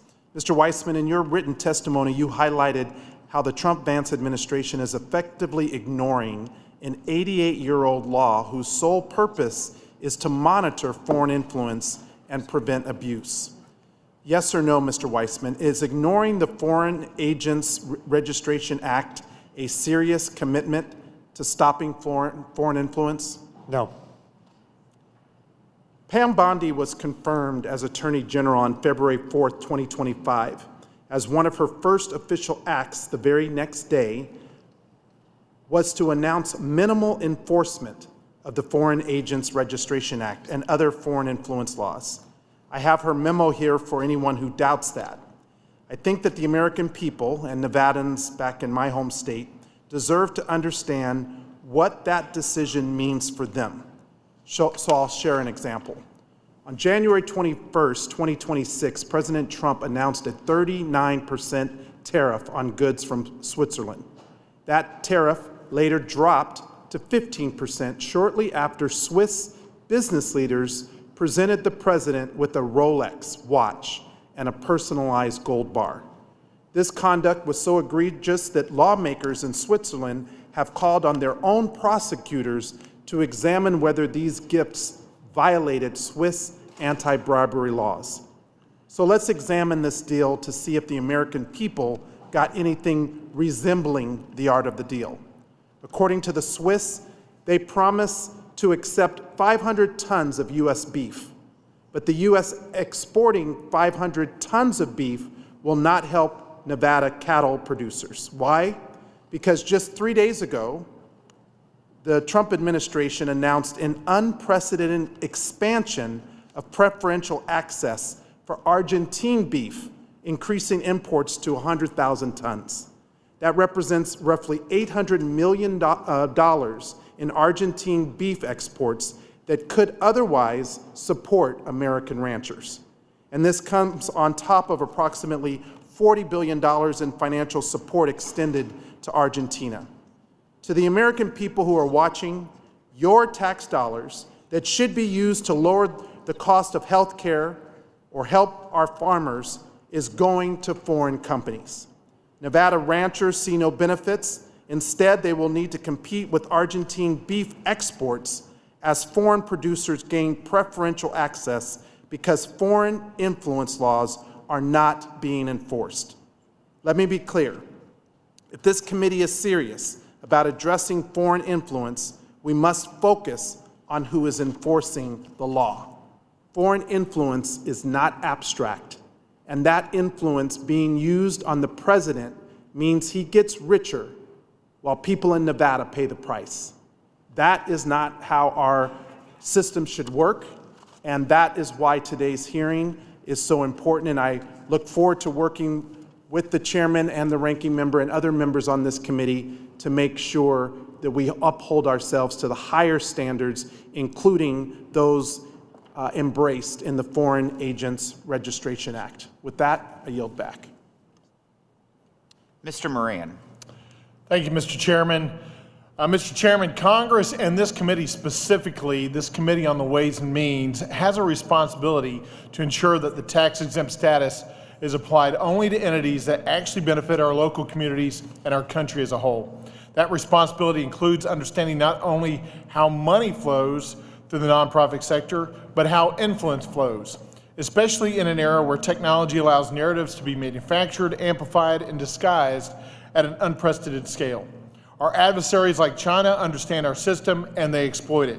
Artificial intelligence and social media networks have changed the consumption and accuracy of information Americans consume. When those tools are paired with vague nonprofit structures and limited disclosure requirements, it leads to widespread misinformation and confusion for the public. That is a legitimate concern for Congress, regardless of party, ideology, or viewpoint. The privileges that come with nonprofit status also come with responsibilities to follow the letter and the spirit of the law. I want to show you a graphic here as I ask some questions, Ms. Sutherland, because it was your organization that was instrumental in uncovering the activities of British billionaire Christopher Hone, whose Children's Investment Fund Foundation poured more than $500 million into U.S. advocacy that supported left-wing political causes in addition to the CCP's Belt and Road Initiative. What's concerning about this is Mr. Hone's ties to CCP-linked organizations, which led to him abruptly pulling his funding from U.S. groups once it was exposed. But it's also concerning because of the level of foreign money trying to influence our political activities and our policies. Ms. Sutherland, I understand your organization was key in researching Mr. Hone's funding activity and suspicious connections. Can you speak more about what you found in your research and what we see up here on the board? Thank you for that question, and thank you for including the chart. His foreign money does flow through a very complex web, and we are at the forefront of exposing it. And his foreign giving went under the radar for far too long because it was done through a charity called the Children's Investment Fund Foundation. You think it's about investing in children, how noble. What we found through our report and through your chart is that through a tangled foreign web, he was investing in climate litigation, protests, research, a radical green energy agenda, all while maintaining close and questionable ties with China. Hone's charity actually has an office in Beijing. They actively work with the Chinese government. They bankroll CCP-connected organizations, and their CEO got a friendship award from the Chinese government. I do not want anyone funding a U.S. cause that is a friend of China, and the fact that we exposed his money got him to finally stop bankrolling U.S. causes. But more attention needs to be done given those Chinese connections, and you wonder, why is he working with China and bankrolling U.S. causes at the same time? Yeah, and I got to tell you, it's extremely deceptive the way they go about it by hiding this money through entities that are not correctly named, certainly not named in a way that understands what they're actually doing. But it's amazing to me that we are subsidizing this activity through our nonprofit tax laws, actually giving them tax breaks and allowing them to do this under the radar. Do you think that strengthening the Foreign Agents Registration Act or including nonprofits within its scope would help solve this problem of nonprofits acting on behalf of foreign individuals or entities? Absolutely. I think strengthening FARA is a great first step. We need to eliminate some of the exemptions in the nonprofit sector and tighten up some of those loopholes. I think that a very strong case can be made for those nonprofits that are receiving hundreds of millions of dollars from this British activist hedge fund manager, potentially could have a FARA violation on their hands. Mr. Sohn, you have a unique perspective on how adversaries exploit our nation's openness to sow division. A recent Network Contagion Research Institute report specifically analyzed the Singham Network, a donor portfolio linked to Neville Roy Singham and its ties to organizations like the People's Forum, where he funneled at least $20 million, and the Answer Coalition, a pro-Palestinian organization. Your data shows these groups effectively co-opted domestic activism to push anti-American and pro-CCP talking points following October 7th attacks. Can you explain the mechanics of how the Singham Network uses social media or AI to amplify these CCP-aligned narratives? And do you also agree that we should strengthen and make more strict our Foreign Agents Registration Act to include nonprofits? Yes, I do agree that the Foreign Agent Registration Act should be applied to nonprofits. So every time Americans see these staged and amplified protests that shut down bridges or block hospitals, they should know that these are multifaceted efforts. They're funded by millions of dollars, designed to rile up Americans and join these foreign-aligned, these hostile nations to the American public. I want to give you an example. If you look at Wall Street, if you have 1 million people on social media say, buy this stock now, that's legal. If you have a bot army that looks like 1 million people being run by one person that says, buy this stock now, that's illegal. It would be called painting the tape, I believe. So I just want to try to apply that now to what's happening with foreign influence. They're using these narratives, and it brings about authentic activity. So just like you'd have in the stock market, if you have a bot army that looks like 1 million people, it starts to get regular people engaged. Next thing you know, a stock's being pushed up or a stock's being pushed down. And it's a combination of inauthentic and authentic activity, but it's born out of designed inauthentic activity. And I think that's what you're seeing here. Yeah, and just to finalize, Mr. Chairman, in no amount of time, we're not talking about curbing free speech here. We're talking about refusing to subsidize foreign agents that are engaging in covert activities that are impacting our policies and our politics in the United States, and that is not what we should be doing through our tax code. With that, Mr. Chairman, I yield back. Mr. Moore. Thank you, Mr. Chairman. As my colleagues on this committee will know, I have been a very vocal supporter of charities, foundations, the larger nonprofit sector. My previous time in Congress was in the social impact space, in consulting an array of philanthropic and efforts through corporations that are trying to, do their double bottom line differently, and through just individual philanthropies. So big, huge supporter, and maybe one of the most vocal. I champion the enactment of the Charitable Act, giving everyday folks an above-the-line deduction on their donations, and have highlighted the importance of private foundations because of the impact that they've had, particularly in Utah, but I know that happens throughout the world. I recently launched the Philanthropy Caucus with Mr. Davis and have worked closely with philanthropists to ensure that Invest America's initiative that we passed through the One Big Beautiful Bill Trump accounts are as successful as they can be. Ms. Sutherland, you actually just mentioned the need, it's not a question right now, but the need to be focused on the next generation. What better way for philanthropy to be involved in supporting something like this Invest America push, right? And providing investment opportunities for children.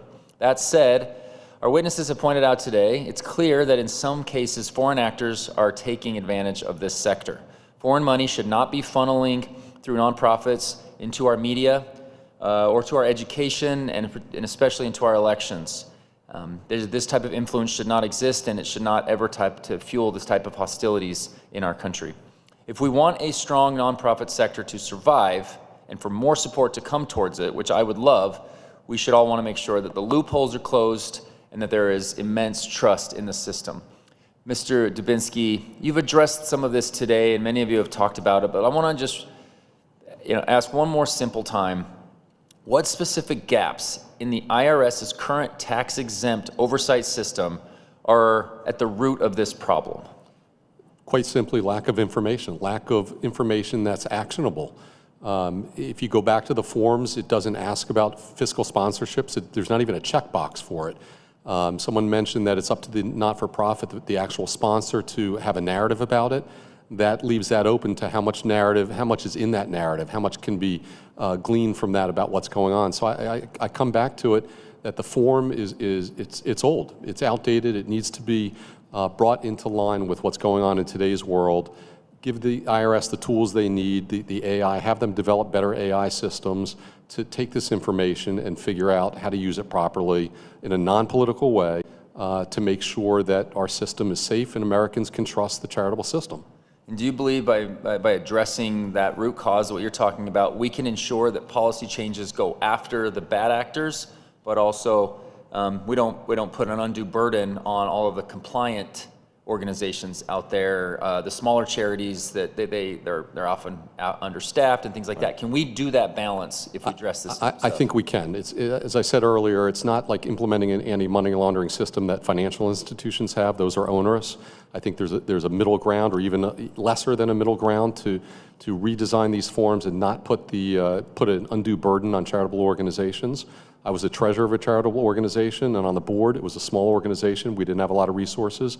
But to answer some simple questions about these topics that we've talked about is not going to put an undue burden on charitable organizations. Ms. Sutherland, I did mention you earlier. Would love your thoughts on anything that I've asked, and I'll wrap up my time. Thank you for that question. I agree. I'm obviously, much like you, and I think we all are, a huge fan of the charitable sector. But when charity turns into advocacy and they're using foreign money to do it is the problem, and I think that the topic that we hear in the committee. I think a real easy solution is to identify whether or not you are receiving foreign donations. And if you can't reform the 4990, I think that nonprofits in the advocacy space can elect to prohibit foreign funding. My 501c3, Americans for Public Trust, does not accept any foreign funding. However, we have the Democrat witness joining with us that is actually received a donation from the Weiss Foundation, the very Swiss billionaire that we are talking about who has influence in our politics and policy. So we can then all elect to not receive foreign money from foreign governments, foreign charities, and foreign nationals like my 501c3. Thank you, and I yield back, Mr. Chairman. Mr. Swazi. Thank you, Mr. Chairman. This is such an important topic. I want to thank the witnesses for spending all this time here with us. I really appreciate it. Listening to some of the testimony here today and some of the comments from my colleagues, you'd think this is a Democratic problem or a Republican problem. And this is not Democrats versus Republicans. This is the United States of America versus our foreign adversaries. So I want you to all just tell me a yes or no answer. I hope you're all going to say yes, that you recognize this affects Republicans and Democrats, progressive organizations and conservative organizations. Do you agree with that, Mr. Walter? Yes. Ms. Sutherland? Yes. Ms. Stone? Mr. Stone? Yes. Mr. Dubinsky? 100% yes. Mr. Weissman? Yes. Okay, so our country is so divided these days. People are being pulled apart from each other, and there are 4 factors that I've identified. I'm sure there's more, but there's 4 factors I've identified. One is we have all these safe seats in Congress you can't lose. You're the Republican in the Republican seat, you're going to win. The Democrat in the Democratic seat, you're going to win. So everybody panders to their base, because the only way they could lose is by losing a primary, and nobody votes in the primaries. Very few people vote in the primaries. So everybody panders to their base. That's a big problem dividing us. Second, social media. Social media rewards extremism. The more crazy things you say, the more extreme things you say, the more likes you get, the more followers you get, the more small dollar donations you get. It rewards extremism. Third, cable news. The most watched show on cable news is Fox News, 4 million viewers. Most watched show on MS is 2 million viewers, 350 million people in America. But these shows are not selling journalism or educating us. They're selling entertainment, endorphin rushes, in echo chambers, and the messages they give are completely different, further dividing us in our country. But the biggest factor, and the purpose of this hearing today, the biggest factor causing division in our country is our foreign adversaries, the Chinese Communist Party, the Russians, the Iranians, the North Koreans, who are using our freedom.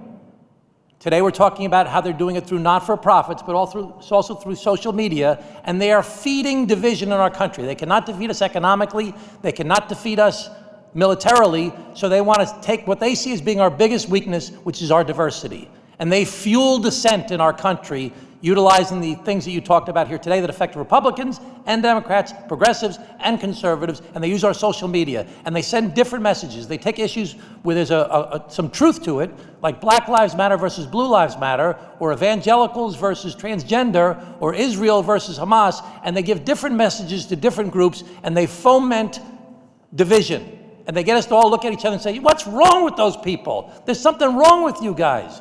So we have got to recognize this is not Democrats versus Republicans. This is America, the United States of America, against our foreign adversaries that are trying to get us to divide each other. And we need people like yourselves to work together across party lines, the same as we need in our committee to work across party lines, to work to defeat our foreign adversaries that are using our freedom, that are using our social media, that are using our not-for-profits to try and divide us in our country. Mr. Dubinsky, I looked at your testimony. You had some very practical things that you suggested about reforming the 990s to give more information, to create more transparency. Mr. Weissman, as the Democratic witness, looking at Mr. Dubinsky, one of the Republican witnesses, do you support the idea of reforming the 990s to have more transparency, to give more information? I thought his ideas make sense, yes. Okay, Mr. Dubinsky, I looked at Mr. Weissman's testimony. In his testimony, he supported a thing called the Disclose Act for transactions over a certain amount that they should have to disclose whether there's foreign influence or not. Do you, as the Republican witness, support the idea of Mr. Weissman's idea of supporting the Disclose Act? I do support the idea. So why don't we get Democrats and Republicans to work together to save America against our foreign adversaries that are trying to destroy our country utilizing our diversity, and start working together to actually solve these problems, and stop making this about you guys are no good, no you guys are no good, no you guys are no good, you're no good. Let's work together and actually address the real problems that we face in our country. Mr. Chairman, I yield back, and I want to thank you for holding this hearing, and I hope that you'll get us to work together as a committee to actually find some common ground to address this issue, to save our country against the foreign adversaries that are trying to divide us in our nation, and stop letting other people try and make this into a political issue where it's Democrats versus Republicans. And I yield back. Thank you, Swazi. Mr. Yakum. Thank you, Mr. Chairman, for holding this important hearing, and to our witnesses for lending their expertise today. We are sounding the alarm today on foreign actors seeking to exploit and abuse America's tax-exempt sector to interfere with our elections. I want to focus on Mr. Hans-Jörg Wyss, a Swiss billionaire that the New York Times has called, quote, a leading source of difficult-to-trace money to groups associated with Democrats, who routes money through, quote, a daisy chain of opaque organizations that mask the ultimate recipients of his money. Mr. Wyss has leveraged a web of 501c3 and C4 organizations to donate hundreds of millions of dollars to groups that help Democrats in elections. These groups also undermine American energy independence, and they promote other radical, woke causes. The New York Times notes that, quote, several officials from organizations started by Mr. Wyss and his team worked on the Biden transition or joined the administration. When the FEC investigated some of these organizations, the groups declined to offer specifics about what practices they have in place to ensure that money is not used to pay for ads or electoral activity. Ms. Sutherland, can you walk us through the actual mechanics here? When Mr. Wyss donates to a 501c3 or C4, what specific steps allow that money to reemerge in a political action committee? How can auditors trace this money back to him when the current system makes it so easy for a foreign donor to launder contributions like this? Thank you very much for that question. And as you can see, that Hans-Jörg Wyss channels most of his foreign money through the Arabella Advisors Network, using his 501c3, the Wyss Foundation, and his 501c4, the Burger Action Fund. He has funneled over $307 million through the Arabella Advisors Network to impact a whole host of causes, from ballot issues to climate change. And what makes it very difficult to track is the web. And however, at the same time that he is using his foreign money through this network of nonprofits, it is all going to these issue advocacy campaigns that are allowed to be funded with foreign money. And also, what is very complex here, and I think what we can all see is tracing the money back, is there is a huge delay in when this money is reported. This Friday, we will finally find out how much Hans-Jörg Wyss spent in the 2024 cycle. So here we are, February 2026, we finally get to find out how much foreign money was spent through the Arabella Advisors Network almost 2 years ago. So yes, the money is going through a daisy chain of opaque organizations, but it is good that we are unmasking it. And we do see the groups that are large recipients of his foreign money. It's Indivisible, it's 1630 Fund, it's the ACLU. Thank you. Mr. Wiseman, Mr. Thompson asked you and the other witnesses to, quote, clarify under oath that your organizations have never received funds from a foreign national or foreign corporation. Your reply was, and I quote, not to my knowledge. Public Citizen's 2014 annual report counts the Wyss Foundation as a, quote, major donor, and it has named the New Venture Fund a known vehicle used by Hans-Jörg Wyss to launder his foreign influence as a donor to your publicly available reports since 2012. So I'd like to give you a chance to clarify that under your certification, under oath, that you have not taken funds from a foreign national. Well, I think those are coming from U.S. foundations, which makes the issue a little bit more complicated. So you think it makes it more complicated, even though his name is listed on your report here? Well, it's his named foundation. It's not him. Yeah, the Wyss Foundation, which is funded by Mr. Wyss, a foreign national. But it is not a foreign organization. So again, I'm just asking you to clarify. If you will let me finish, I will clarify. That is, you are accurate. Our policy of affirmatively not taking foreign money is a more recent policy, and we have affirmatively taken efforts to make sure we do not. I do not believe we had considerably in the past, but the policy was not formalized. And I think this case, I don't want to get into the details of this.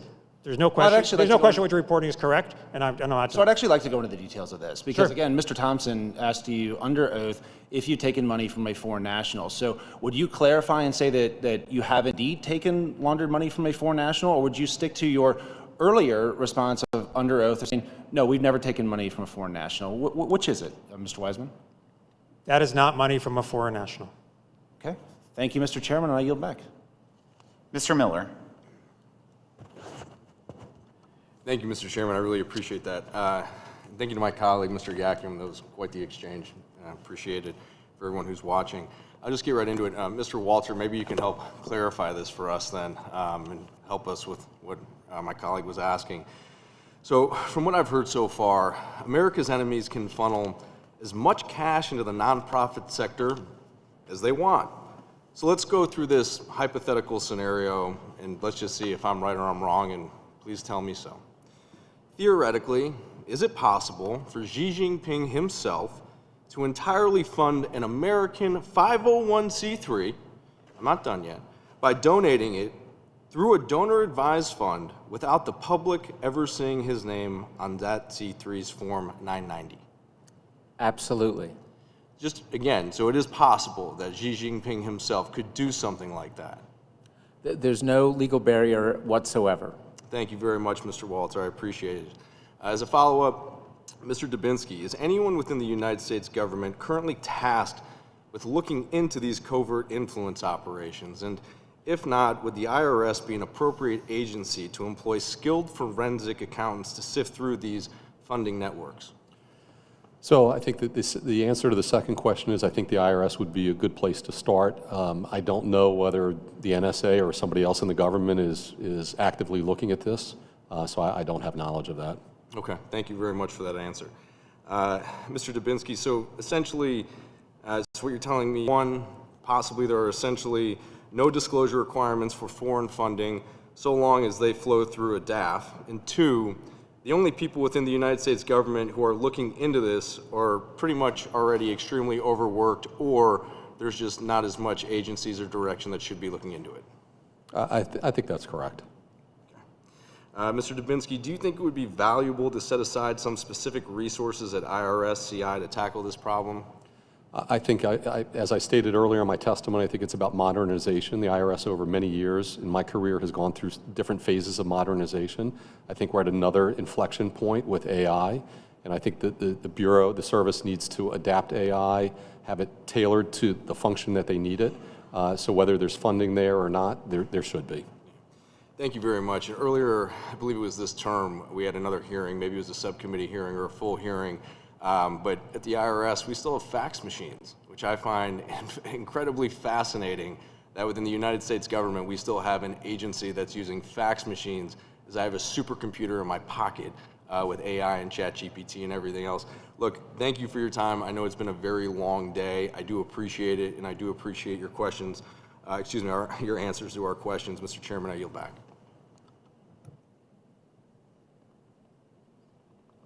Thank you, Mr. Miller. I'd like to thank our witnesses for appearing here today. Thank you for the conversation, the discussion, answering the questions. Please be advised that members have 2 weeks to submit written questions to be answered later in writing. Those questions and your answers will be made part of the formal hearing record today. With that, the committee stands adjourned.